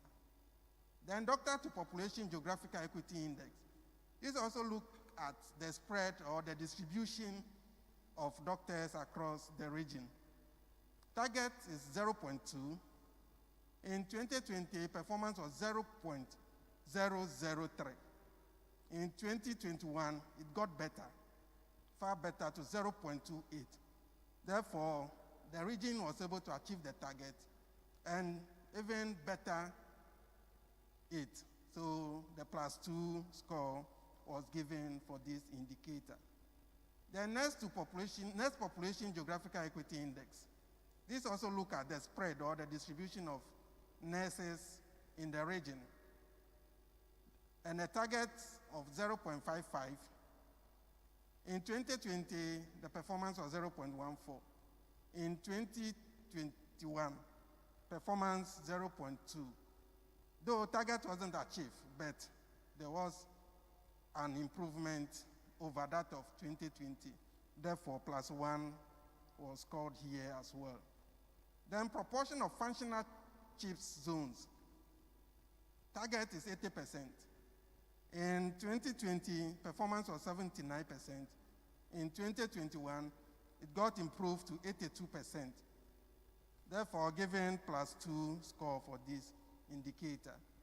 Then skill delivery geographical equity index, which also look at the spread of skill delivery across the region, has a target of 0.7. In 2020, performance was 0.12. In 2021, it got better to 0.22. Therefore, +1 score was given to this indicator. Then per capita OPD attendance. Target is 1 In 2020, performance was 1.0. 2021, performance of 1.0. Therefore, a score of +2 was given for this indicator because target was achieved and then again maintained. Then we look at health facility density, distribution of health facility per 10,000 population. Target is 15. In 2020, performance was 18. In 2021, it got better to 24. Therefore, +2 was scored for this indicator. And then the milestone that goes with this indicator is to ensure the fully deployment of human resource information system, which capture data of all GHS staff in the region. And from review, evidence available in the database shows that yes, the region has done this 100%. Therefore, they deserve the +2 score. So this brings us to the end of the first objective. And putting all the scores we've seen together, plus the milestone, put the region at 4.0 for this objective, which is a highly performing zone. And we need to appreciate this because moving from the severely underperforming to climb up to this highly performing zone is not a small effort that you put in before you reach this level. So you all need to appreciate it and clap for yourself for the good work that you are doing. There were factors that contributed to this performance. Among them include there was improvement in all the performance indicators due to consistent feedback and then monitoring and supervision at all levels. This was one key factor that contributed to this performance. And then good staff numbers to population ratio is also a contributing factor. You have the staff, and then looking at the distribution across the various facilities was also very good. Then increase in number of health facilities also accounted for this performance that we are seeing. But one major issue which we saw, as I said earlier, is the decline in corporate year protection, CYP. So, by recommendation, we think that the region needs to still continue with the supportive supervision visit, especially in family planning areas or family planning service aspect. And then, if possible, train CHNs and the midwife on the long-term methods. And then there should be some kind of operational research. All the stakeholders are here. If they can support in operational research so that we can look at what is actually leading to the decline in CYP. While we see FP appreciating, CYP is going down. So key issue for us to discuss is how do we improve the CYP in the region. So we move to the next objective, which is reduction in morbidity and mortality, intensify prevention and control of non-communicable diseases. So the first indicator is proportion of facility deaths that are medically certified. So the target here is 80%, so it's expected that all mortalities that are recorded in the region, at least 80% should be medically certified, or we should have medical certificate of cause of death on these mortalities. So the region did 86% in 2020. In 2021, it got better to 87.5%. Therefore, +2 was scored for this indicator. Then we also look at incident rate of diabetes using OPD as a proxy. The target is 1 to 5%. In 2020, performance was 0.59. In 2021, performance was 0.60. The brain behind these two indicators, the diabetes and the hypertension, is that we have people who are living with this condition. And it is our duty as service providers to actually create an enabling environment to look for these people and then manage them. So if we see this indicator, on the face of it, someone will ask, are we saying that we should have more hypertensive or more diabetic cases? But the understanding here is they are there. So we should look for them and then manage them. So in 2020, the region did 0.59. In 2021, it got a bit improved to 0.60. However, we're not able to get them enough to put or to manage. So this gives us a -1 score. Then the same applies to incident rate of hypertension. Target is 5 to 10%. In 2020, the region did 1.83%. In 2021, it did 1.80. So still, here too, we were not able to achieve the target. So it also gives us -1. Then proportion of children under 5 years who were measured to assess stunting. The target is 10%. So among all the under 5 children that we see at our various service provision points, at least 10% should be assessed or measured for stunting. And in 2020, the region did 18%. And then in 2021, it got improved to 24%. So it means out of all the under 5 children that we're seeing at the various service provision points, 24% were assessed for stunting. Therefore, the region scored +2 for this indicator. The prevalence of anemia in pregnant women at 36 weeks of gestation. Target is at least, or it should be less than 35. In 2020, the region did 35%. In 2021, it got better to 33%. The region was able to achieve the target and then improve upon it. Therefore, it scored a +2 score. Children under 5 years who are underweight, target is 3.8. In 2020, performance was 2%. In 2021, it got better to 1%. Therefore, +2 score was given. Institutional all-cause mortality rate, target is 18%. In 2020, performance was 21.1. In 2021, performance was 21. There is some kind of stagnation over there, and the region is also not able to achieve the target.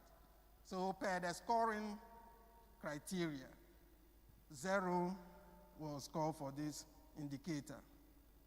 An institutional maternal mortality ratio, target is 125 per 100,000 live births. In 2020, the region did 104, and then in 2021, it got better to 104.4, giving a +2 score for this indicator. Then institutional neonatal mortality rate, target is 8 per 1,000 live births. In 2020, the region did 6.8, and then in 2021, 6.9. The target achieved, and there's some kind of stagnation, so +2 was given for this indicator as well. Stillbirth rate, target is 12. In 2020, performance was 13.3. In 2021, it got better to 12.7, though target wasn't achieved, but there have been an improvement over that of 2020. Therefore, +1 was scored for this indicator. Percentage of maternal deaths that are audited. It's expected that all our maternal deaths should be audited. So we were expecting 100%. In 2020, performance was 75.6. In 2021, the region had 100%. Therefore, +2 was given. I think you deserve a clap, and then you need to clap for yourself. All the maternal deaths were successfully audited. The adolescent mortality rate per 10,000. Target is 1.8. In 2020, performance was 1.72. In 2021, it got better to 0.7. Therefore, +2 was scored for this indicator as well. Then proportion of total mortality attributed to unsafe water, unsafe sanitation, and lack of hygiene.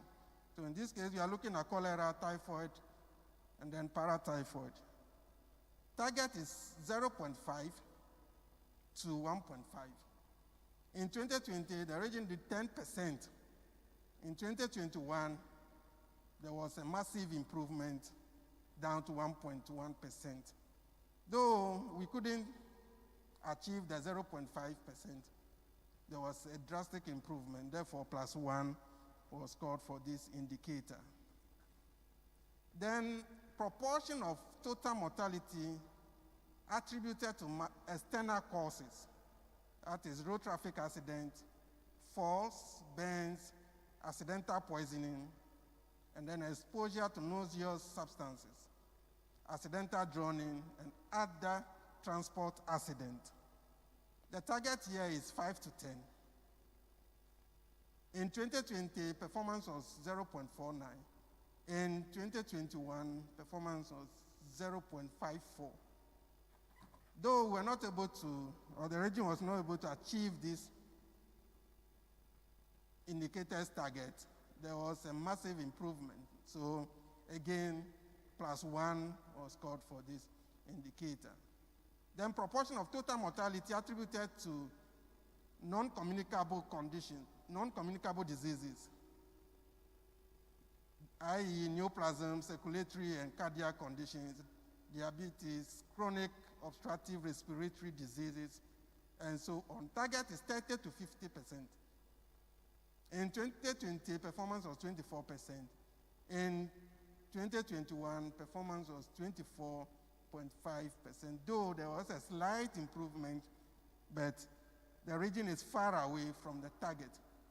Therefore, -1 was given for this indicator. Then, the milestone that goes with this objective is all regional and district hospitals in the region should offer screening services for diabetes and then hypertension.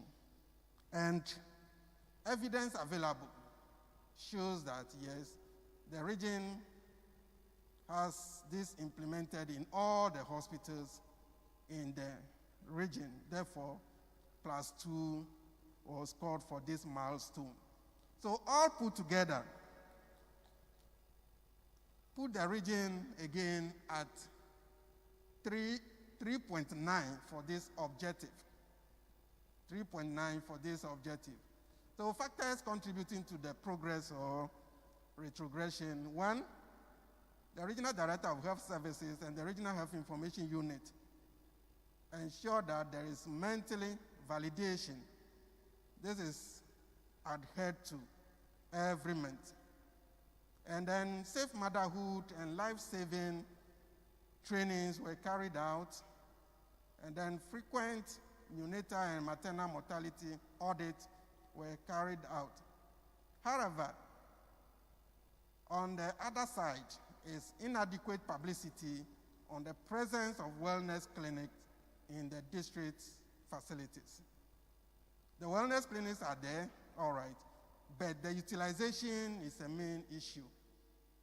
So, by recommendation, we think that there is a need for intensification of public education on seeking early health care and the utilization of the wellness clinic. And then early detection of hypertension and diabetes among the general population is very key. It will help us to improve more on this objective. So issue for discussion is how can the public make conscious effort to utilize the wellness clinics at the various health facilities. We have the wellness clinics, but how would the public just walk in and say, oh, I'm coming to check my blood pressure, or I'm coming to check my sugar level, for us to be able to identify those with these conditions and then put them on medication or manage them. So we move to objective 3, which is enhancing efficiency in governance and management. First indicator is proportion of hospitals with mental health unit. Mental health unit. Target is 100%. So all our hospitals should have mental health unit. In 2020, as all the hospitals had mental health unit, and in 2021 to the same. So +2 score was given to this indicator. Then data completeness for Walsh IPC. Target is 70%. 2020 performance was 82%. 2021 performance improved to 92.9%. So +2 was scored for this indicator. Then proportion of plan integrated district supervisory visit undertaken. Target is 100%, 2020, 100%, 2021, 100%, so +2 score. Then percentage of plan data validation meetings held by the Regional Health Directorate. Target is 100%. In 2020, performance was 100%. In 2021, 100%, so +2 score was given. Then proportion of health facilities providing data in DIMS. Target is at least 85% of our facilities should be able to report in DIMS. In 2020, all the facilities in the region were reporting, same in 2021. So +2 was scored for this indicator. Then completeness of reporting by health facilities. Target is 96%. So all our facilities should report completely into the system. In 2020, performance was 88%. In 2021, it improved to 91%. Though target wasn't achieved, the 96% wasn't achieved, but there was a remarkable improvement. So we score +1 for this indicator. Then hospital beds per 1,000 population, target is 1:1,000. In 2020, performance was 6.5. In 2021, 8.3, improvement over that of 2020, therefore +2. Then average length of stay at the accident and emergency ward of the regional hospital. The target is 2 days. In 2020, performance was 1.3. 2024, performance was 1.4. Target achieved by beaten, but however, there is some kind of stagnation over here, therefore scoring +1. Then percentage bed occupancy rate for the regional hospital, target is 70%. 2020, performance was 54%. In 2021,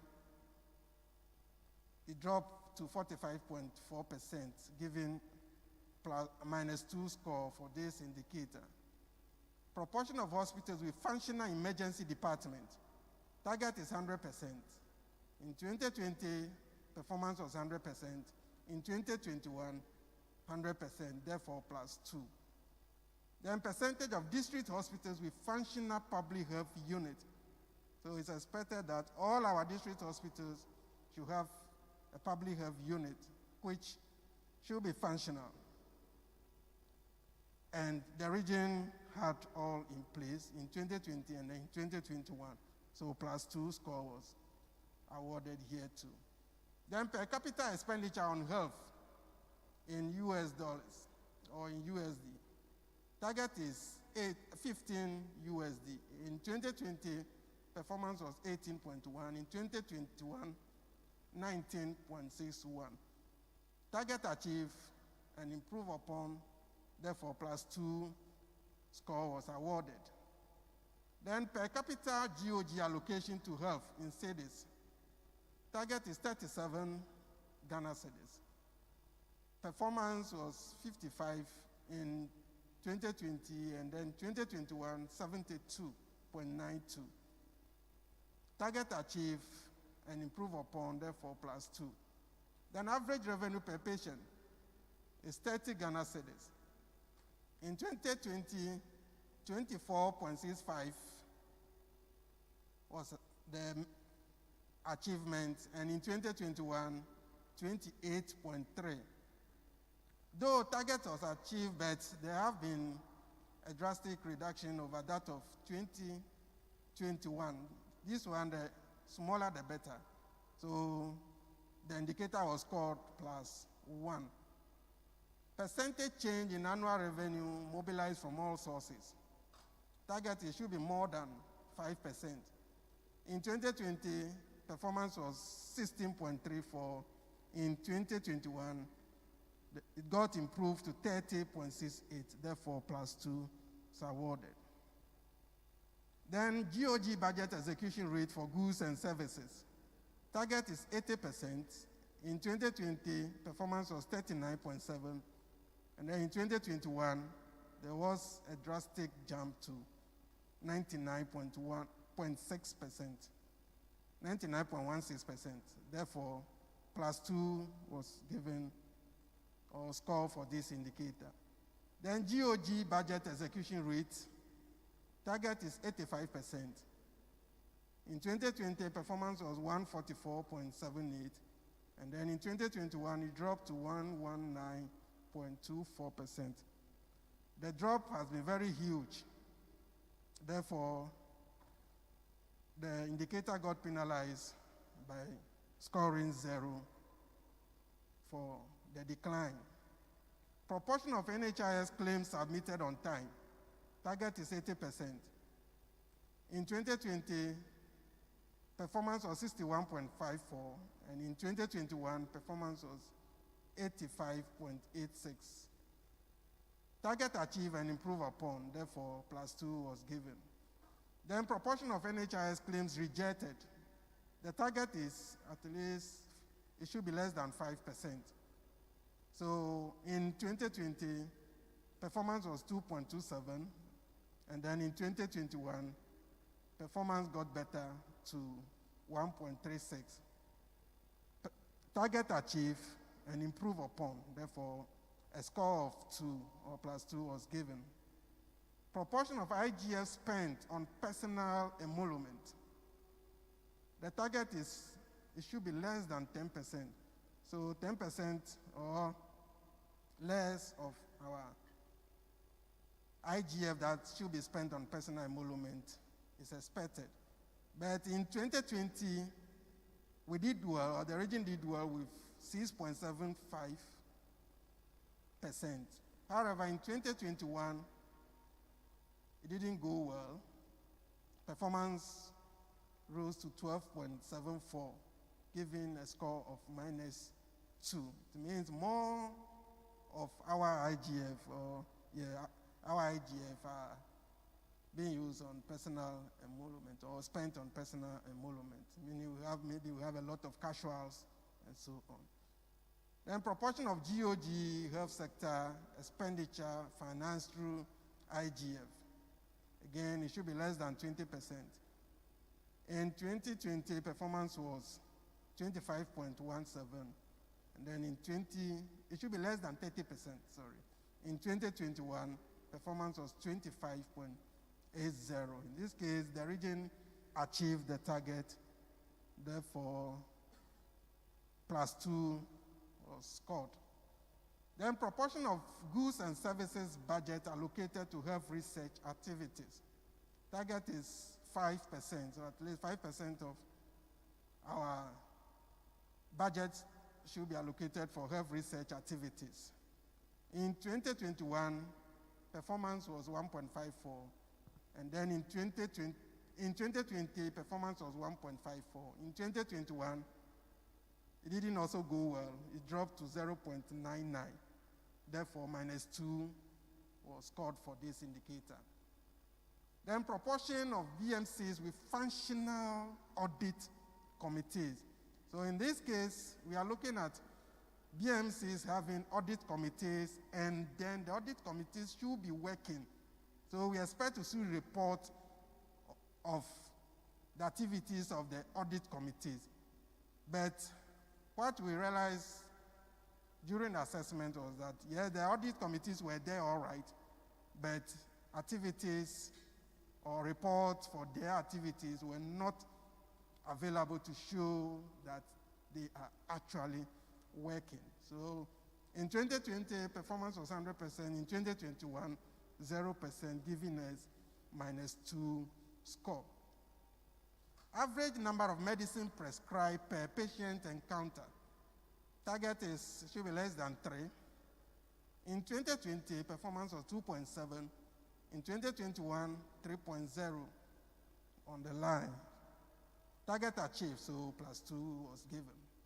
Then percentage of encounters with an injection prescribed. Target should be less than 20%. In 2020, performance was 24%.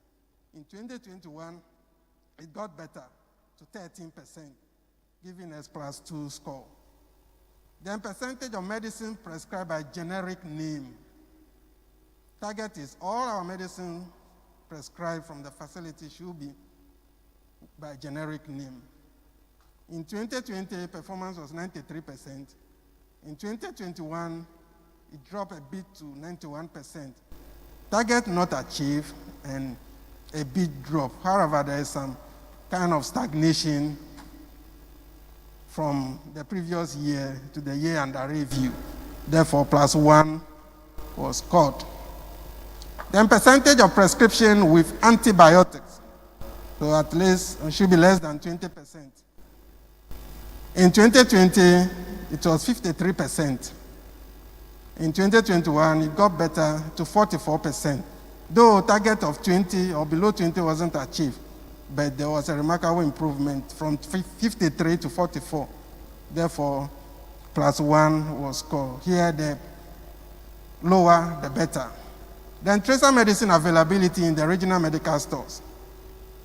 Target is 80%. In 2020, performance was 67. Again, in 2021, 67.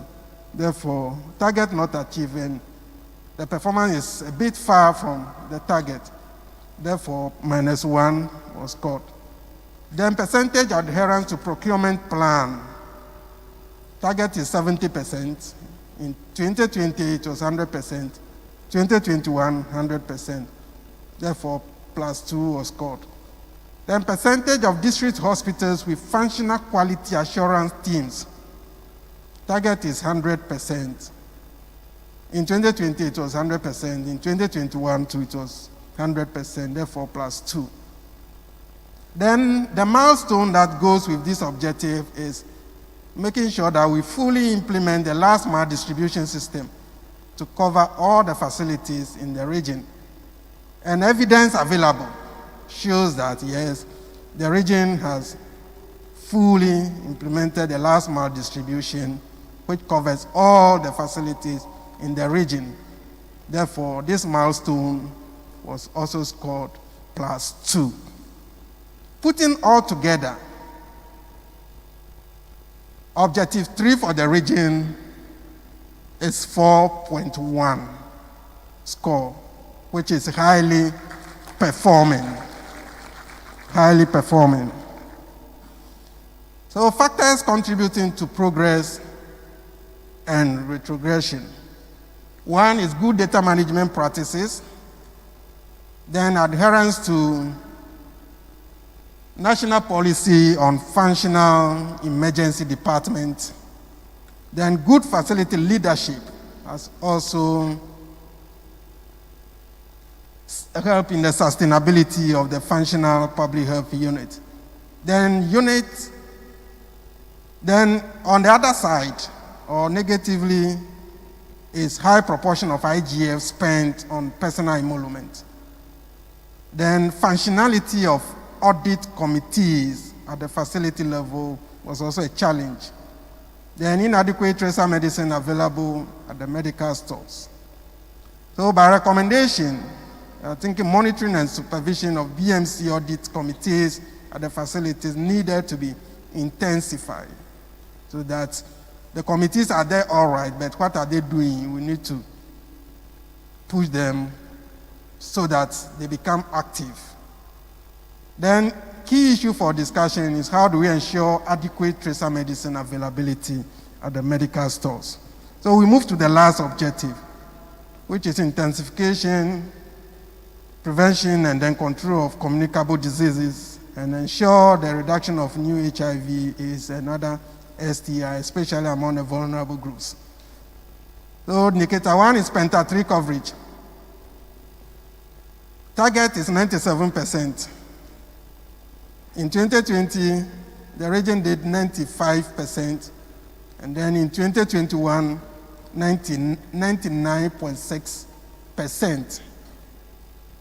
This is a very massive performance, and this indicator has been an indicator that a lot of BMCs have been battling with. So the region being able to reach 99.6% is very remarkable, and we need to clap for everybody who contributed to this indicator. Dr. Chanu is here. I can see him smiling because this is a key indicator that we hold at high esteem. The measles rubella 2 coverage target is 90%. In 2020, performance was 77.3.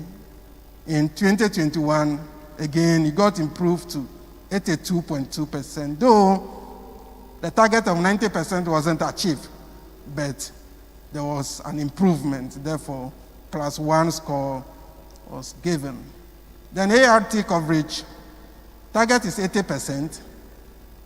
In 2020, performance was 17%. In 2021, it got better to 46.3%. Again, target wasn't achieved, but there was an improvement over that of previous year. Therefore, +1 was scored. Then viral load testing, target is 50%. In 2020, performance was 13.4. In 2021, there was a massive jump to 53.1%, giving the region a score of +2. Target was achieved and then improved upon. And when you look at the gap between 2020 and 2021, you could see that a lot was done to push it to where we are seeing now. Then PMTCT testing coverage, target is 80%. In 2020, performance was 79.9. In 2021, 95.8%. Again, target achieved and improved upon, given +2 score for this indicator. Then TB case notification rate, target is 60%. In 2020, performance was 45%. And then in 2021, it didn't go well, it dropped to 41.1%. Therefore, -1 was scored. Then success rate, or TB treatment success rate, target is 90%. In 2020, performance was 82%. In 2021, it improved to 86.4%.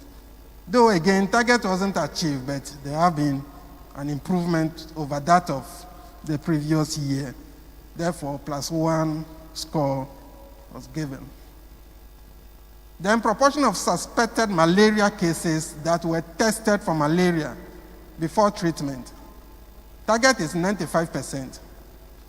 Performance for 2020 was 96%. 2021, 99%. Target achieved and improved upon, so +2 score was given. Then institutional malaria under 5 case fatality rate, target is 0.2. In 2020, performance was 0.1. 2021, the same was maintained. Therefore, +2 score given. The malaria mortality rate, target is 0.015.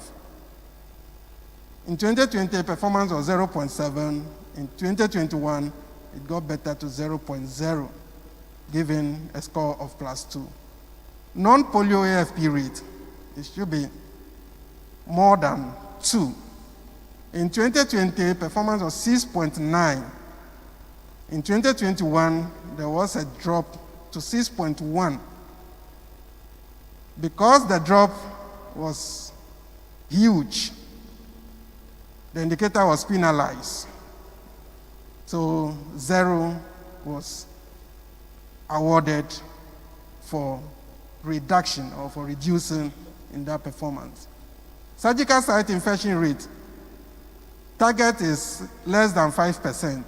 In 2020, performance was 0.1%. In 2021, 0.0. Therefore, +2 was given or was scored for this indicator. Then, PL-HIV newly enrolled in HIV care. Target is 30%. 2020 performance was 0%. 2021, 45%. 45%. Yes, 45% +1 score. Then percentage of infants born to HIV-infected mothers who are infected. It should be, target should be less than 5%. 2020 performance was 1%. 2021 performance 3%. In this case, the lower, the better. So 2020, as we saw 1%, at least we're expecting to see the same thing or something better than that. But in this case, it's the reverse. Though target was achieved, but because of the reverse direction, the indicator was penalized with a score of 0. Then proportion of pregnant women tested for syphilis. Target is 60%. 2020 performance was 99%.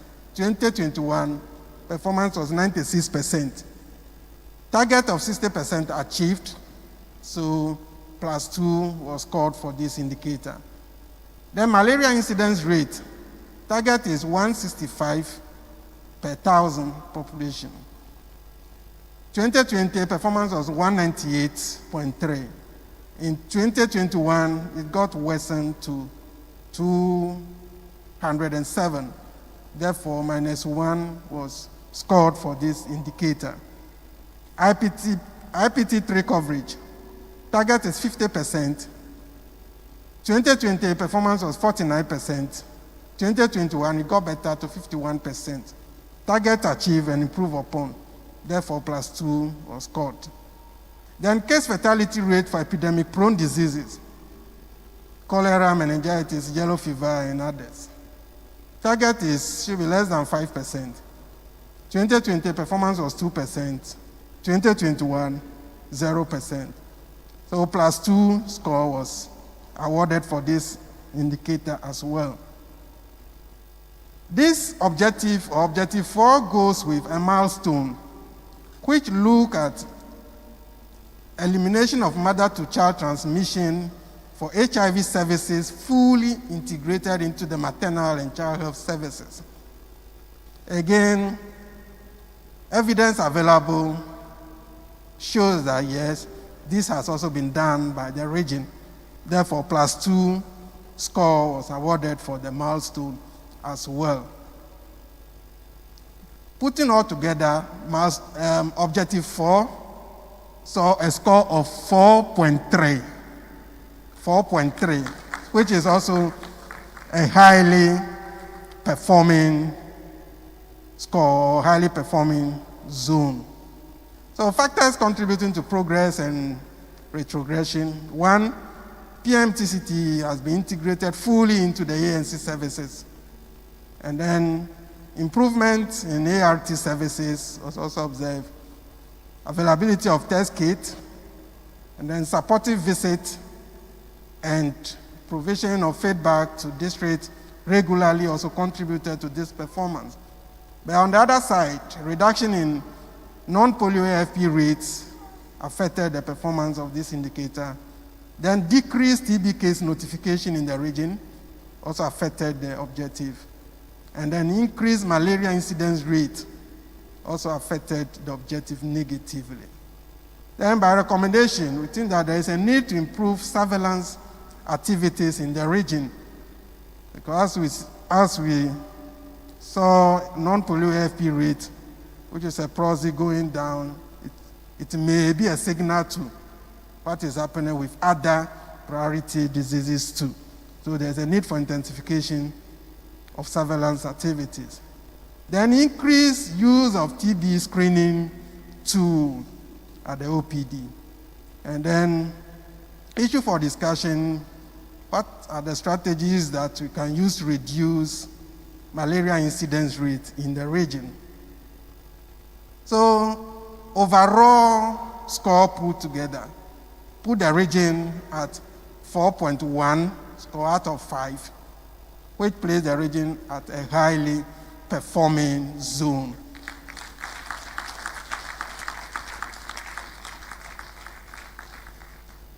So as I said earlier, to move from deep red, light red, through yellow to light green, and then getting into the deep or the dark green zone is not a small thing. You have done a lot marvelously, and you need to appreciate that and clap for yourself for this remarkable performance. So key summary of the issues that we look at. The strength. So one, improvement in all the indicator performance due to consistent feedback, and then monitoring and supervision at all levels contributed highly. Then good staff numbers to population ratio, increase in number of health facilities in the region. Then the regional director of health services ensuring that feedback are sent to the BMCs on monthly basis also contributed a lot to the performance. Then safe motherhood and life-saving trainings also helps a lot. But on the other side, decrease or decline in CYP, inadequate publicity on the presence of wellness clinics in the facilities, high proportion of IGF spent on personal emolument, then functionality of audit committees at the facility level, inadequate tracer medicine availability contributed negatively to the performance that we observe.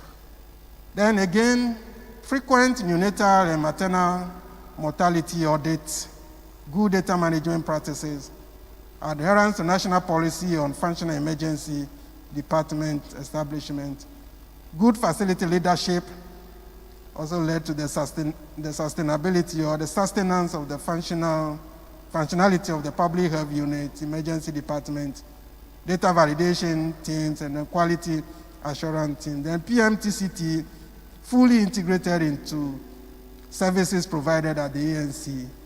And then improvement of ART services and availability of test kits or resources throughout also contributed positively towards the performance. Then reduction in non-polio AFP rates in the region, decreased TB case notification, and then increased malaria incident rate affected the performance negatively as we observe. So key issues that needed to discuss. For objective 1, we need to look at strategies to improve corporate health protection. Objective 2, utilization of wellness clinics in the various facilities. And then objective 3, ensuring adequate tracer medicine availability. Then objective 4, strategies to reduce malaria incident rate are issues that we should consider for discussion. Okay, we acknowledge all the various stakeholders, agencies that help this to be successful. Thank you very much for your attention.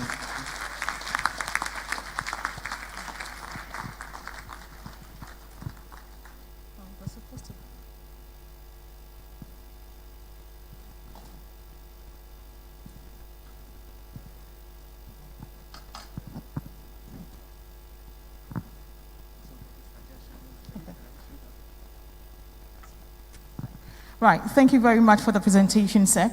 At this point, we're going to have a discussion of the presentation that has just come our way.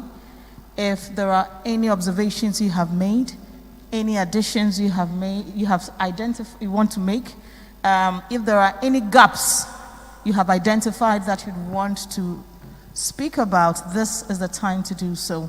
So if I could help with another microphone for anyone who'd want to make any addition, then the person would do so. Please, if you have anything to say, you can show by hand and then a microphone will come your way for you to put your thoughts through. Anybody? Yes, there's one to my extreme left.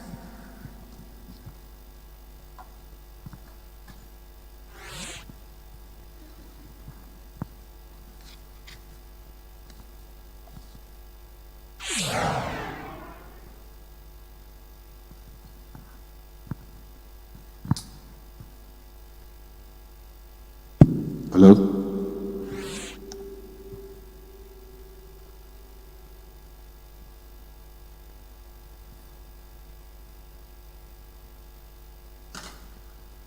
Thank you very much, and thank you, Mr. Presenter, for a very brilliant presentation.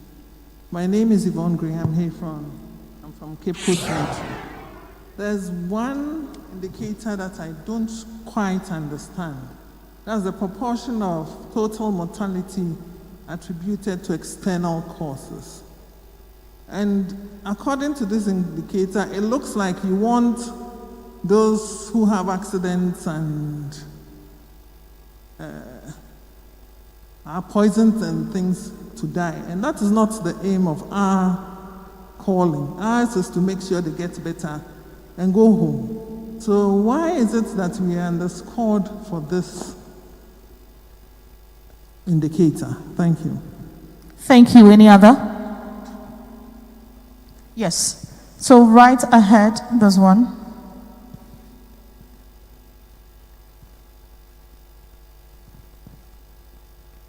I believe the team is taking note and would respond, yes, to those that would need some response. Okay, thank you very much. My name is Nanabe Kachinto, RMS Manager, Regional Medical Stores Manager, Central Region. I think our performance had been affected as the presentation shows that tracer medicines availability at the regional medical stores has been a challenge. And the question is how do we manage that? I think some of the problems has not been with the region per se, but it has a national level. For example, the tracer medicines has about 65 items, medicines, but some of them are not being prescribed again, or sometimes some of them are no more in consonance with some of our policies. For example, we have chlorphenicol suspension as well as chlorphenicol capsules in the list. I believe if you have to do something about it, then nationally, the review of the list should be considered because these items are no more being prescribed. Not that one alone, even cotrimazole tablet. We have prescribers here. I believe a lot of them are not prescribing them, and therefore, if you stock them, it's a challenge. Quinine injection is part of it. In our malaria control program, we have said that artesunate is the best when you want to tackle it. Artesunate injection. That is not in it, but quinine is in there. So if you stock some of these ones and they are not being used, it is be there, and then we are also encountering a lot of expiry. So I think nationally something should be done in there. There are some medicine too which are in there as part of the framework. Some suppliers are not supplying them, and at the regional level we are not permitted to procure them. So if something can be done in there too, that if those items which are part of the framework are not being supplied by the suppliers, if the region will be permitted to procure them, then it means that we can deal with this, we can have those commodities present, and our availability of the tracer medicines will go higher and the region will perform next time. Thank you very much. Thank you for your contribution. Any other? A third and then, okay. So right here, the gentleman in the blue suit.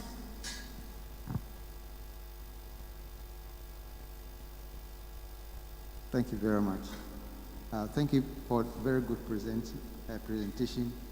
And I think when in one of your indicators, you made mention of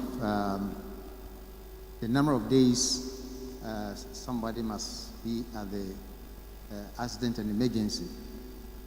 I was so surprised that the number of days is 1.2, 1.4, right?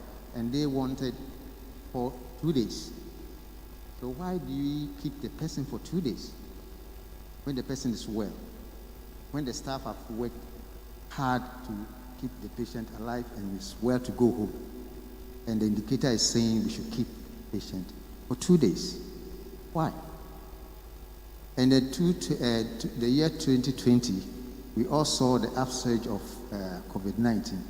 So definitely, our audit committees, which are coming from outside, we also couldn't come for these meetings. So we have to take all these things into consideration when we are doing our investigations. Thank you very much. Right, thank you very much. I'll come to the team. If there's any answers you'd want to give to, I think the first and the third. For the second, it's more like a contribution. So if any of you is ready, kindly let him have the microphone. Thank you very much, Reverend Chair, for giving me the opportunity. The indicator which look at mortalities, yes, on the face of it, when you look at it, you conclude that why are we saying the data is not the negative way rather, or why are we saying that when you see less, you are penalized? That's how it looks. But what goes into that indicator is that the standard metrics look at the range. So it has been established that among all the mortalities we see, there is this percentage which is there, which we are to report on. So if we are not reporting, then it means we have a problem with the certification. So here, on the face of it, we will see it to be low, but it has been established that they are there. Therefore, we need to report on them.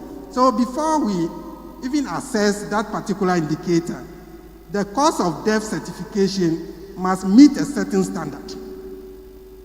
And if it meets that standard, then we can assess that indicator. If it doesn't meet that standard, if other certification doesn't meet 80% and above, we will not assess that indicator. Straightforward, -2 will be given. However, if we see 80% and above, then it means that among that group, we should see about 5 to 10% or 0.1 to 1.5%. So if that is not being achieved or not observed, it means that we have a problem with our certification. So that is the explanation to why when you see the low figures over there, it is penalized. That is the explanation. Then, okay, for accident and emergency days, it's expected that once the person comes to the accident and emergency ward or unit, the necessary arrangement should be made for the person to be moved to the next, to the wards. We shouldn't keep them at the accident and emergency unit for more than 2 days. For more than 2 days. So the minimum they should stay at the accident and emergency ward is 2 days. That's the maximum, sorry. The maximum. So the 1.4 we saw is comparing it to the previous year's performance. So if the previous year's performance is 1, and this year we are seeing 1.4, it means we are worsening. So if it is worsening, it will be penalized. Though you've achieved the target. The brain here is if care is not taken, you may even worsen and go beyond the target. So if target is 2 and previous year is 1, and then it has moved to 1.4, it means care is not taken. The subsequent one will be getting to the 2, and then it will be moving out of the range of the target.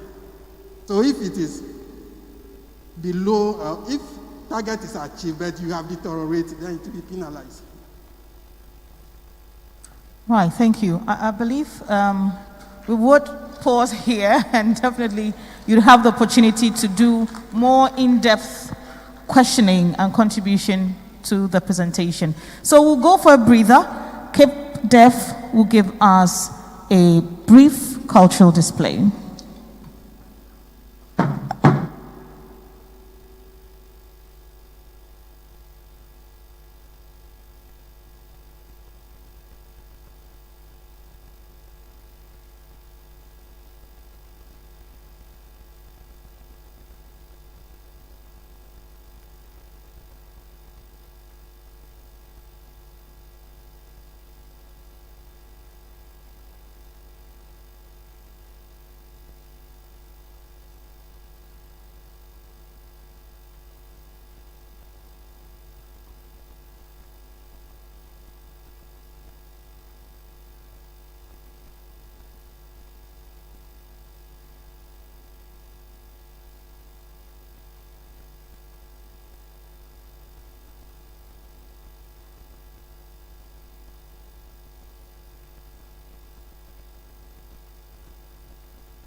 very much.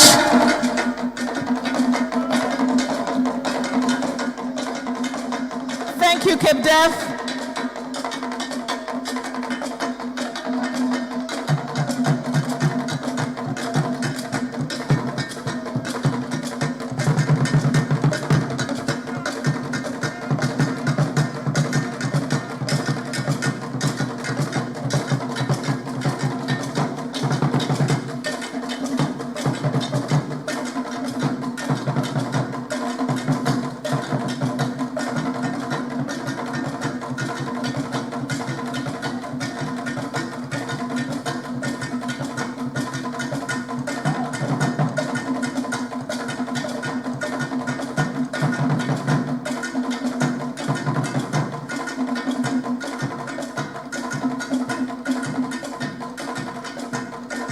Right, thank you very much.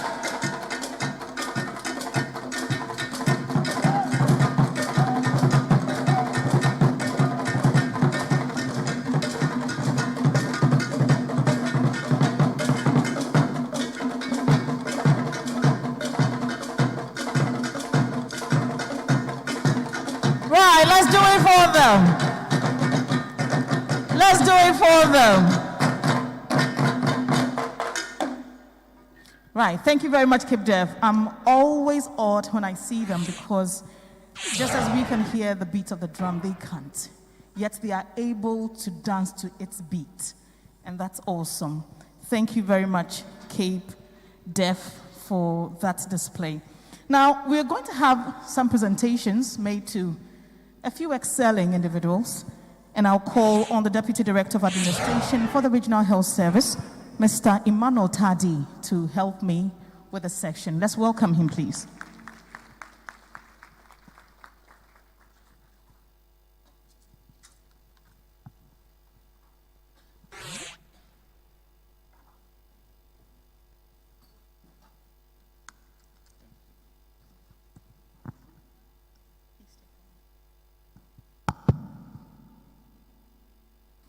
Bishop Chairman, our guest of honor, the Central Regional Minister, our Regional Director of Health Service, kindly permit me to stand on existing protocol because time is fast spent, so that we'll go straight to the presentation of awards.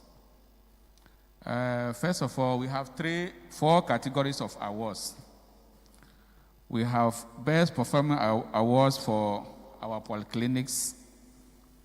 That is 3 awards. We have for the district hospitals, and then we have for metro, municipal, and district health directories. We also have the Regional Director of Health Service Special Award for the district that had the best coverage during the COVID vaccination. So that's a special award by the Regional Director to appreciate the district that had the best coverage for vaccination. Methodology, how did we get at the winners? As indicated by the Regional Director in her speech, for the districts, we used the weighted average score in the integrated supportive supervision that we did last year, as well as the holistic assessment, and then the HRIMS completion by the human resource officers in the districts. That is for the districts. So integrated supportive supervision, holistic assessment, and HRIMS. For the hospitals and the polyclinics, we use a peer review assessment. And then I also pick some key clinical stroke quality of care indicators from their clinical data that has been entered into the DIMS network. So that's what we use for the hospitals. So are they winning? For the most important thing is that we recognize excellence and appreciate them. It's not so much in the value of the presentation that we give.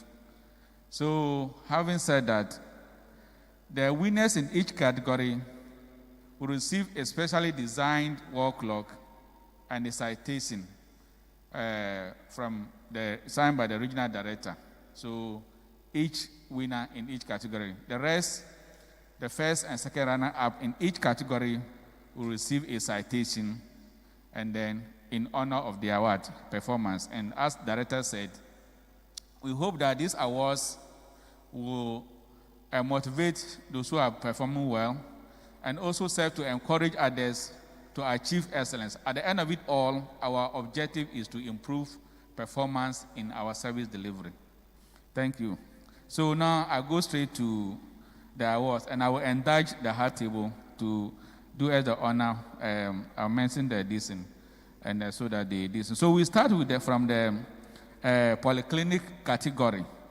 And so the second runner-up, or the third best polyclinic for 2020, was the Salvation Army Polyclinic. Salvation Army Polyclinic. If they are here, they should come forward and to present this award is our parent, Mr. Peter Obri Yebua, Esquire. So kindly do us the honor by presenting this award. So Salvation Army Polyclinic, if they are not here, somebody can, the district director for Ajumaku, can take the award for them. Yeah, they are in Ajumaku. Yes. Salvation Army Polyclinic.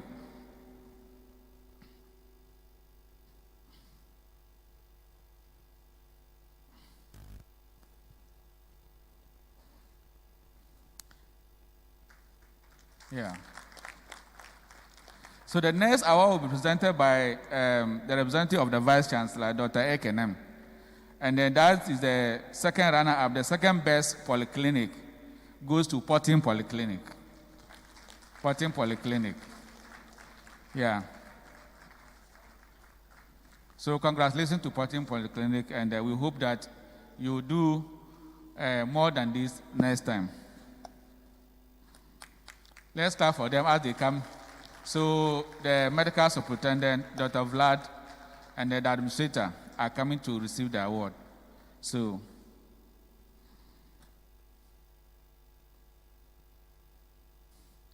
the next award will be presented by our Regional Director of Health Service to the best performing polyclinic for 2021. And that award goes to Bojasi Polyclinic.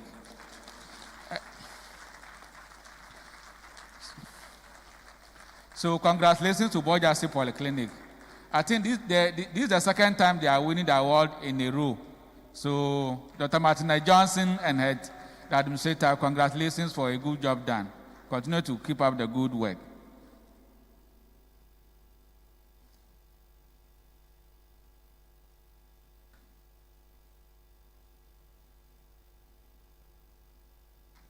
Congratulations, Bojasi Polyclinic, for this award.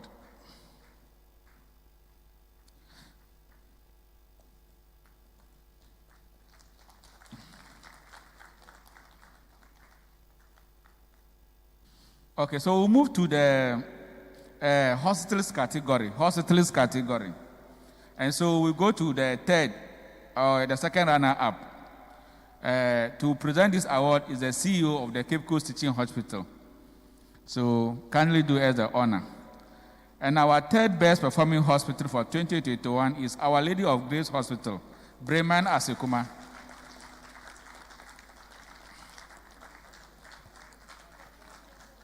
So, Bremen Asekuma Hospital, congratulations. You are one of our star performers, so continue to keep the work, good work.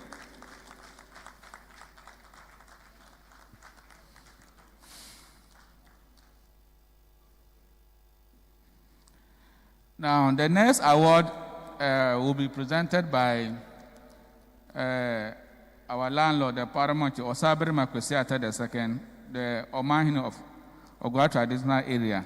And that award is for the second best performing hospital in 2021. And that award goes to Dunkwano Municipal Hospital. So Dr. Annan and the team, congratulations. Last year you were first, this year you are second. So it shows that the competition is very intense, and it is not easy to stay on top, but you are still a star performer in the region. Continue the good work. Congratulations. Let's clap for him as he comes to take the award.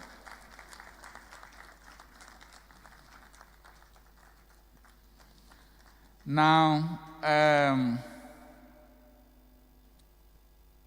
the next award, our guest of honor, the regional minister, kindly indulged us to present this award. And this is the overall best performing hospital for Central Region in 2021. And the award goes to St. Francis Xavier Catholic Hospital at Asimfosu.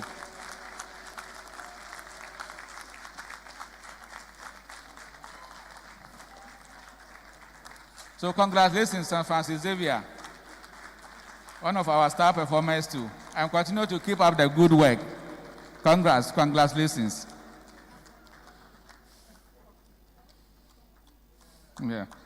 Yeah. So congratulations, St. Francis Xavier Hospital.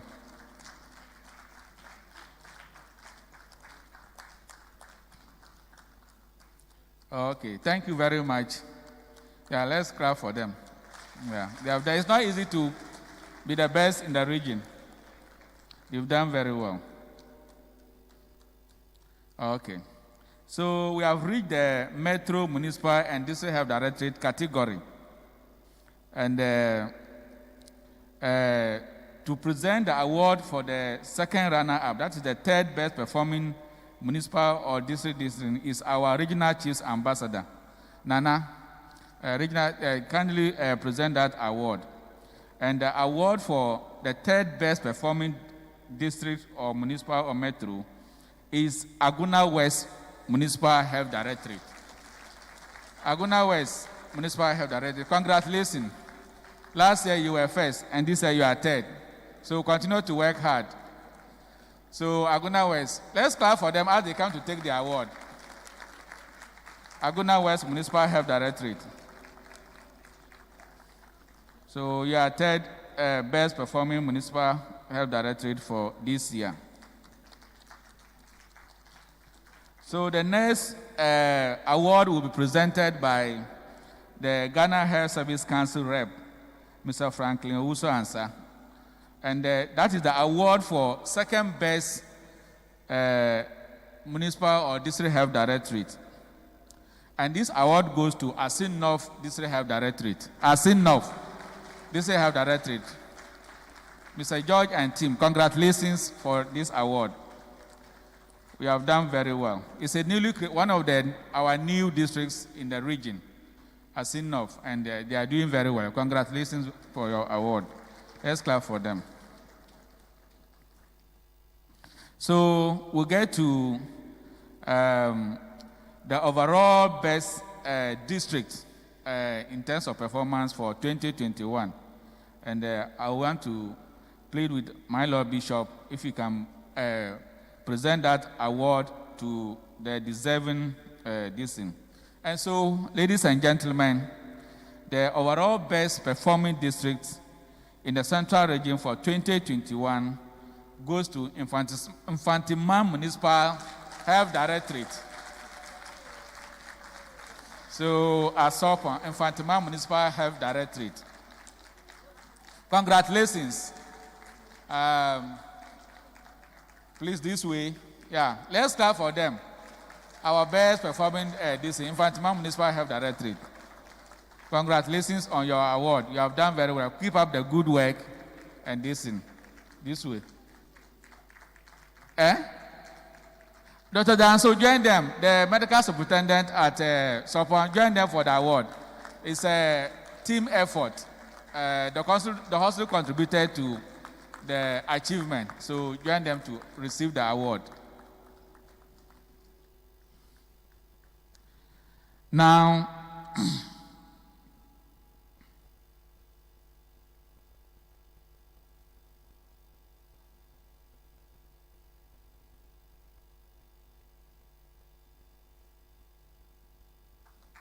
yeah. Okay. So we've come to the Regional Director of Health Service Special Award for COVID vaccination coverage. And once again, I want to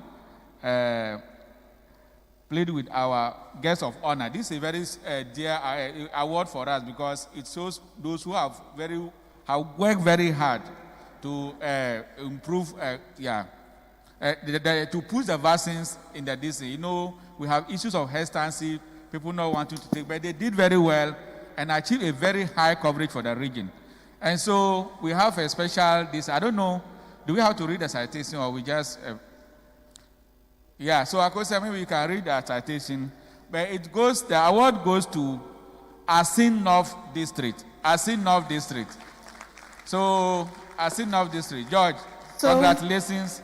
Listen. The citation reads Central Regional Health Directorate, Certificate of Recognition. This certificate is presented to Asin North Municipal Health Directorate for being adjudged the most outstanding municipal health directorate on COVID-19 vaccination in the region. Your relentless efforts and multiple strategies resulted in improved coverage and also received admiration at the national level. Your desire to offer assistance to other districts to deploy their vaccines to improve coverage is commendable. Congratulations on your performance. Please keep up the good work. And it's signed by Dr. Mrs. Akosiejewa Owusu Sapong, the Regional Director of Health Service. Thank you very much. So congratulations, Asin North, for that splendid achievement in vaccine coverage, COVID-19 vaccine coverage. So let's clap for them as they take the award and then. So, ladies and gentlemen, thank you all for your attention. Congratulations to all the award winners. And those of us who didn't win, we hope to win next time.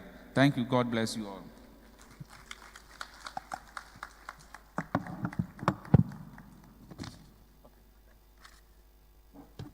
Thank you very much, Mr. Tadi. Let's do it for all the winners of awards for today.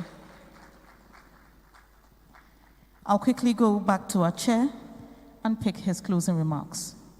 Let's welcome him, please.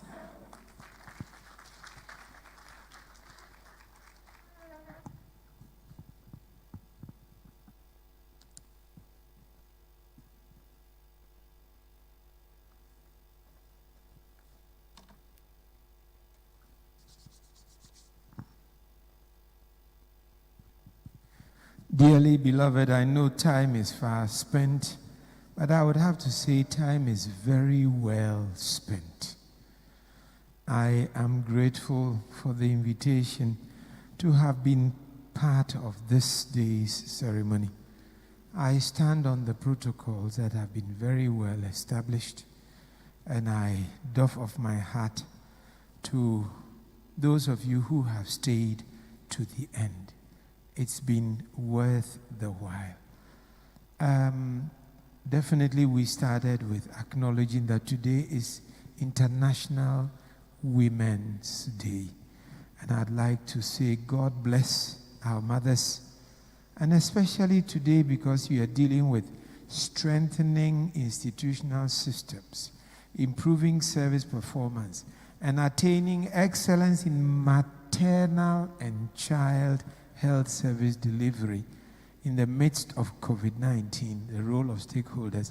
I cannot but also pray that God bless our children. They are a gift that God gives to us. So today, as we recognize the International Women's Day, we want to thank mothers and thank also God for the gift of our children. I'd like to thank the regional minister for her keynote address, and I would like to add to it also our regional director of health, because all that comes in a very comprehensive sort of report. And I would like to doff off my hat to the Volta Regional Health Service for the very, very comprehensive report that they gave. Please clap for them. It was definitely laborious, not easy to understand, but I enjoy the fact that quite a number of you were nodding in appreciation. I hope your nodding was in appreciation. and not because you were exempting yourselves from the figures that were read. But I doff off my hat to the very, very deeply comprehensive report that was given. Very often, we in the public domain do not hear these details that go into telling us how much work you are doing. So once again, I want to say thank you. Taking that together, the report of the Volta region, the regional director's report, that which was given by the representative of our Director General, and from the various sectors, the message that comes for me clear is our health is our wealth. Our health is our wealth, and therefore we have to do everything we can to make good do of that particular gift that we have. I've been copying quite a lot and listening to quite a lot and writing them here. And I realized that the invitation was extended to the various actors involved in healthcare delivery in our dear country, Ghana. I would like definitely to say that I began with my own COVID experience, and I stand here on behalf of all those who have had a brushing with COVID, those who were infected, those who were affected, family members and all, to say thank you. I say thank you once again to the Ghana Health Service and to all those of you who were working in that sector. I remember being in Ga East Municipal Hospital. I couldn't identify who they were because they came in their PPEs all dressed up like astronauts. But I want to say that I was very, very impressed with the risk they run and how attentive they were and how meticulous they were to taking care of us. And I know that is nationwide. Please let us clap for our health service personnel. They ran a big risk themselves. We lost a few, but God bless our health service. And I, on behalf of all my fellow convicts and fellow graduates, COVID-19 graduates, I want to express a sincere gratitude to them for restoring some of us to our health, and we pray that we will be able to deliver a better service to our nation. Permit me at this junction also to mention my Cape Deaf young ones. Shall we clap for the Cape Deaf School, because they wanted to make you and me clearly understand the fact that a disability is not inability. I have been seeing them, I have met them at a few activities. My own nephew was one of their, schoolmates, and therefore I know what is being done. And I stand on behalf of all of us to say thank you for actually putting a little bit joy into what we have experienced. And I think the doctor in charge of Ankafo Mental Hospital, unfortunately, has had to go away. But he said, music is therapy, dancing is therapy. And I'd like to add another one. Humor is also very therapeutic. And I want to say thank you very much for them and whatever they were able to do. I cannot forget my friends from the Dunkwao NMTC band, singing Peter Tosh's Equal Rights, and then Bob Marley's,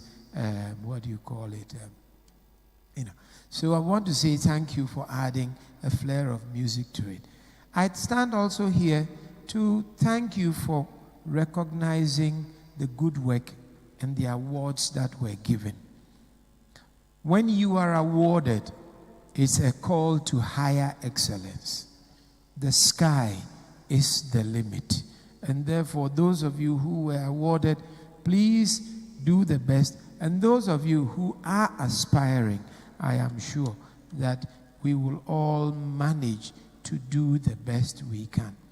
At this juncture, permit me to stand on behalf of fellow Ghanaians to say thank you to all of you, the doctors and the nurses and the healthcare workers who have chosen to remain in our country and to keep our health going. Please clap for them. I know the temptation to leave our country and to go out is very, very strong. I know the lure of going out is equally attractive. But I want to say at this juncture, thank you for all those of you who have stayed to take care of us. God bless you. Thank you very much. Thank you, sir. We will welcome up here the Acting Medical Superintendent for Bojiasi Polyclinic, Dr. Martina Awo-Johnson, to give us the vote of thanks.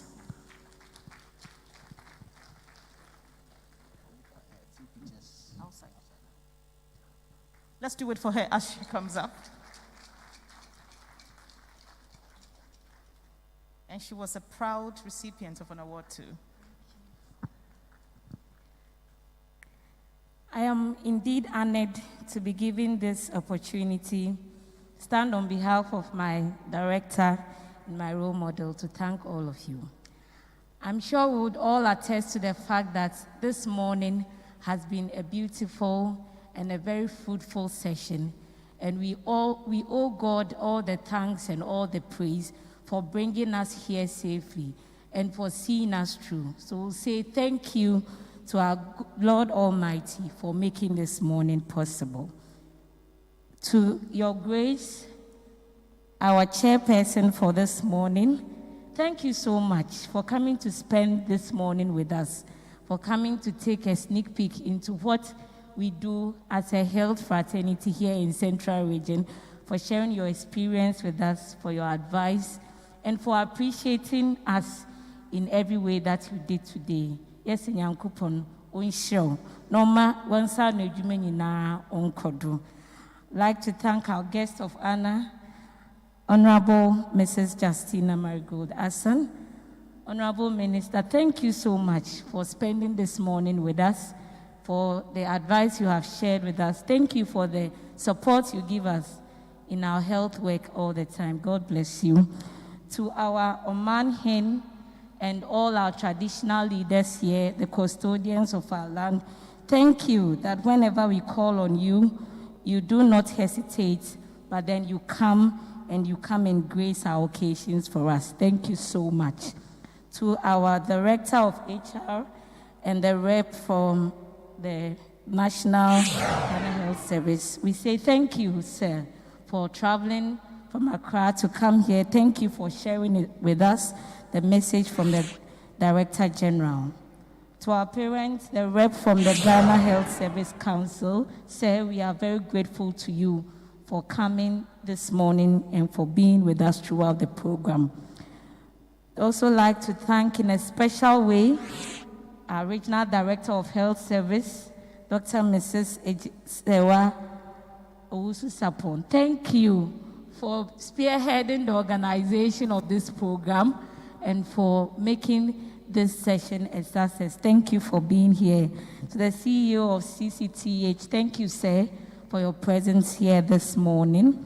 The rep of the Vice Chancellor and the Medical Director of UCC Hospital, thank you, sir, for being with us this morning. To our National Observer team, the team from Volta Region, thank you for coming to share with us what you got from the assessment. Thank you for being a part of this morning's program. To all our religious here, Reverend Father, our Chief Imam, thank you for being here this morning. To all reps of our health partners here, thank you very much for your continuous support for all we do. To all medical directors, medical superintendents, district directors of health service, thank you all for coming on time. Thank you all for coming to spend this morning with us. To all the heads of departments as well, and heads of other institutions present, thank you for honoring our invitation and being with us. To our cultural troupe, once again, to add to what our Reverend Chair said, thank you for filling us with so much joy, for giving us so much entertainment this morning. Thank you, the cultural troupe from Cape Dev, and thank you to the NMTC Dunkonofin band as well. To our media partners here, thank you for the good job you are doing. I would also like to thank our lovely announcer, who is always with us at every program. To all the organizers of this program, the organizing team, you have done a very good job, and we appreciate you. To all invited guests, all colleague health workers here, thank you for spending this morning with us. It's our prayer that all those who are traveling back will have a safe journey, and God will remain with all of us and see us through our 3-day program. God bless you and thank you. Right, that was the Acting Medical Superintendent for Bojiase Polyclinic, Dr. Martina Awo Johnson. Thank you, Dr. Johnson, for thanking us. So, a few announcements. After the closing prayer, we shall all stand as our dignitaries up here would exit. When they do, there is an usher outside who would lead them to their points for savories to be served. The rest of us would go under the canopies behind this building, and then we'll pick our meals from that point. At this point, let me call the rep of the Chief Imam to give us the closing prayer.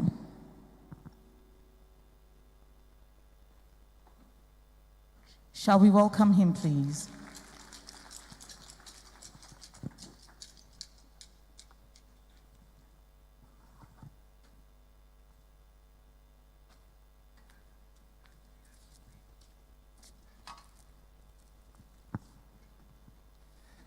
أعوذ بالله من الشيطان الرجيم بسم الله الرحمن الرحيم الحمد لله رب العالمين الرحمن الرحيم مالك يوم الدين إياك نعبد وإياك نستعين اهدنا صراط المستقيم صراط الذين أنعمت عليهم غير المغضوب عليهم ولا الضالين آمين.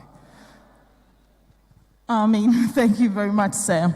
So we'll be taking photos outside as well. So shall we rise as our dignitaries exit, and then would also follow suit.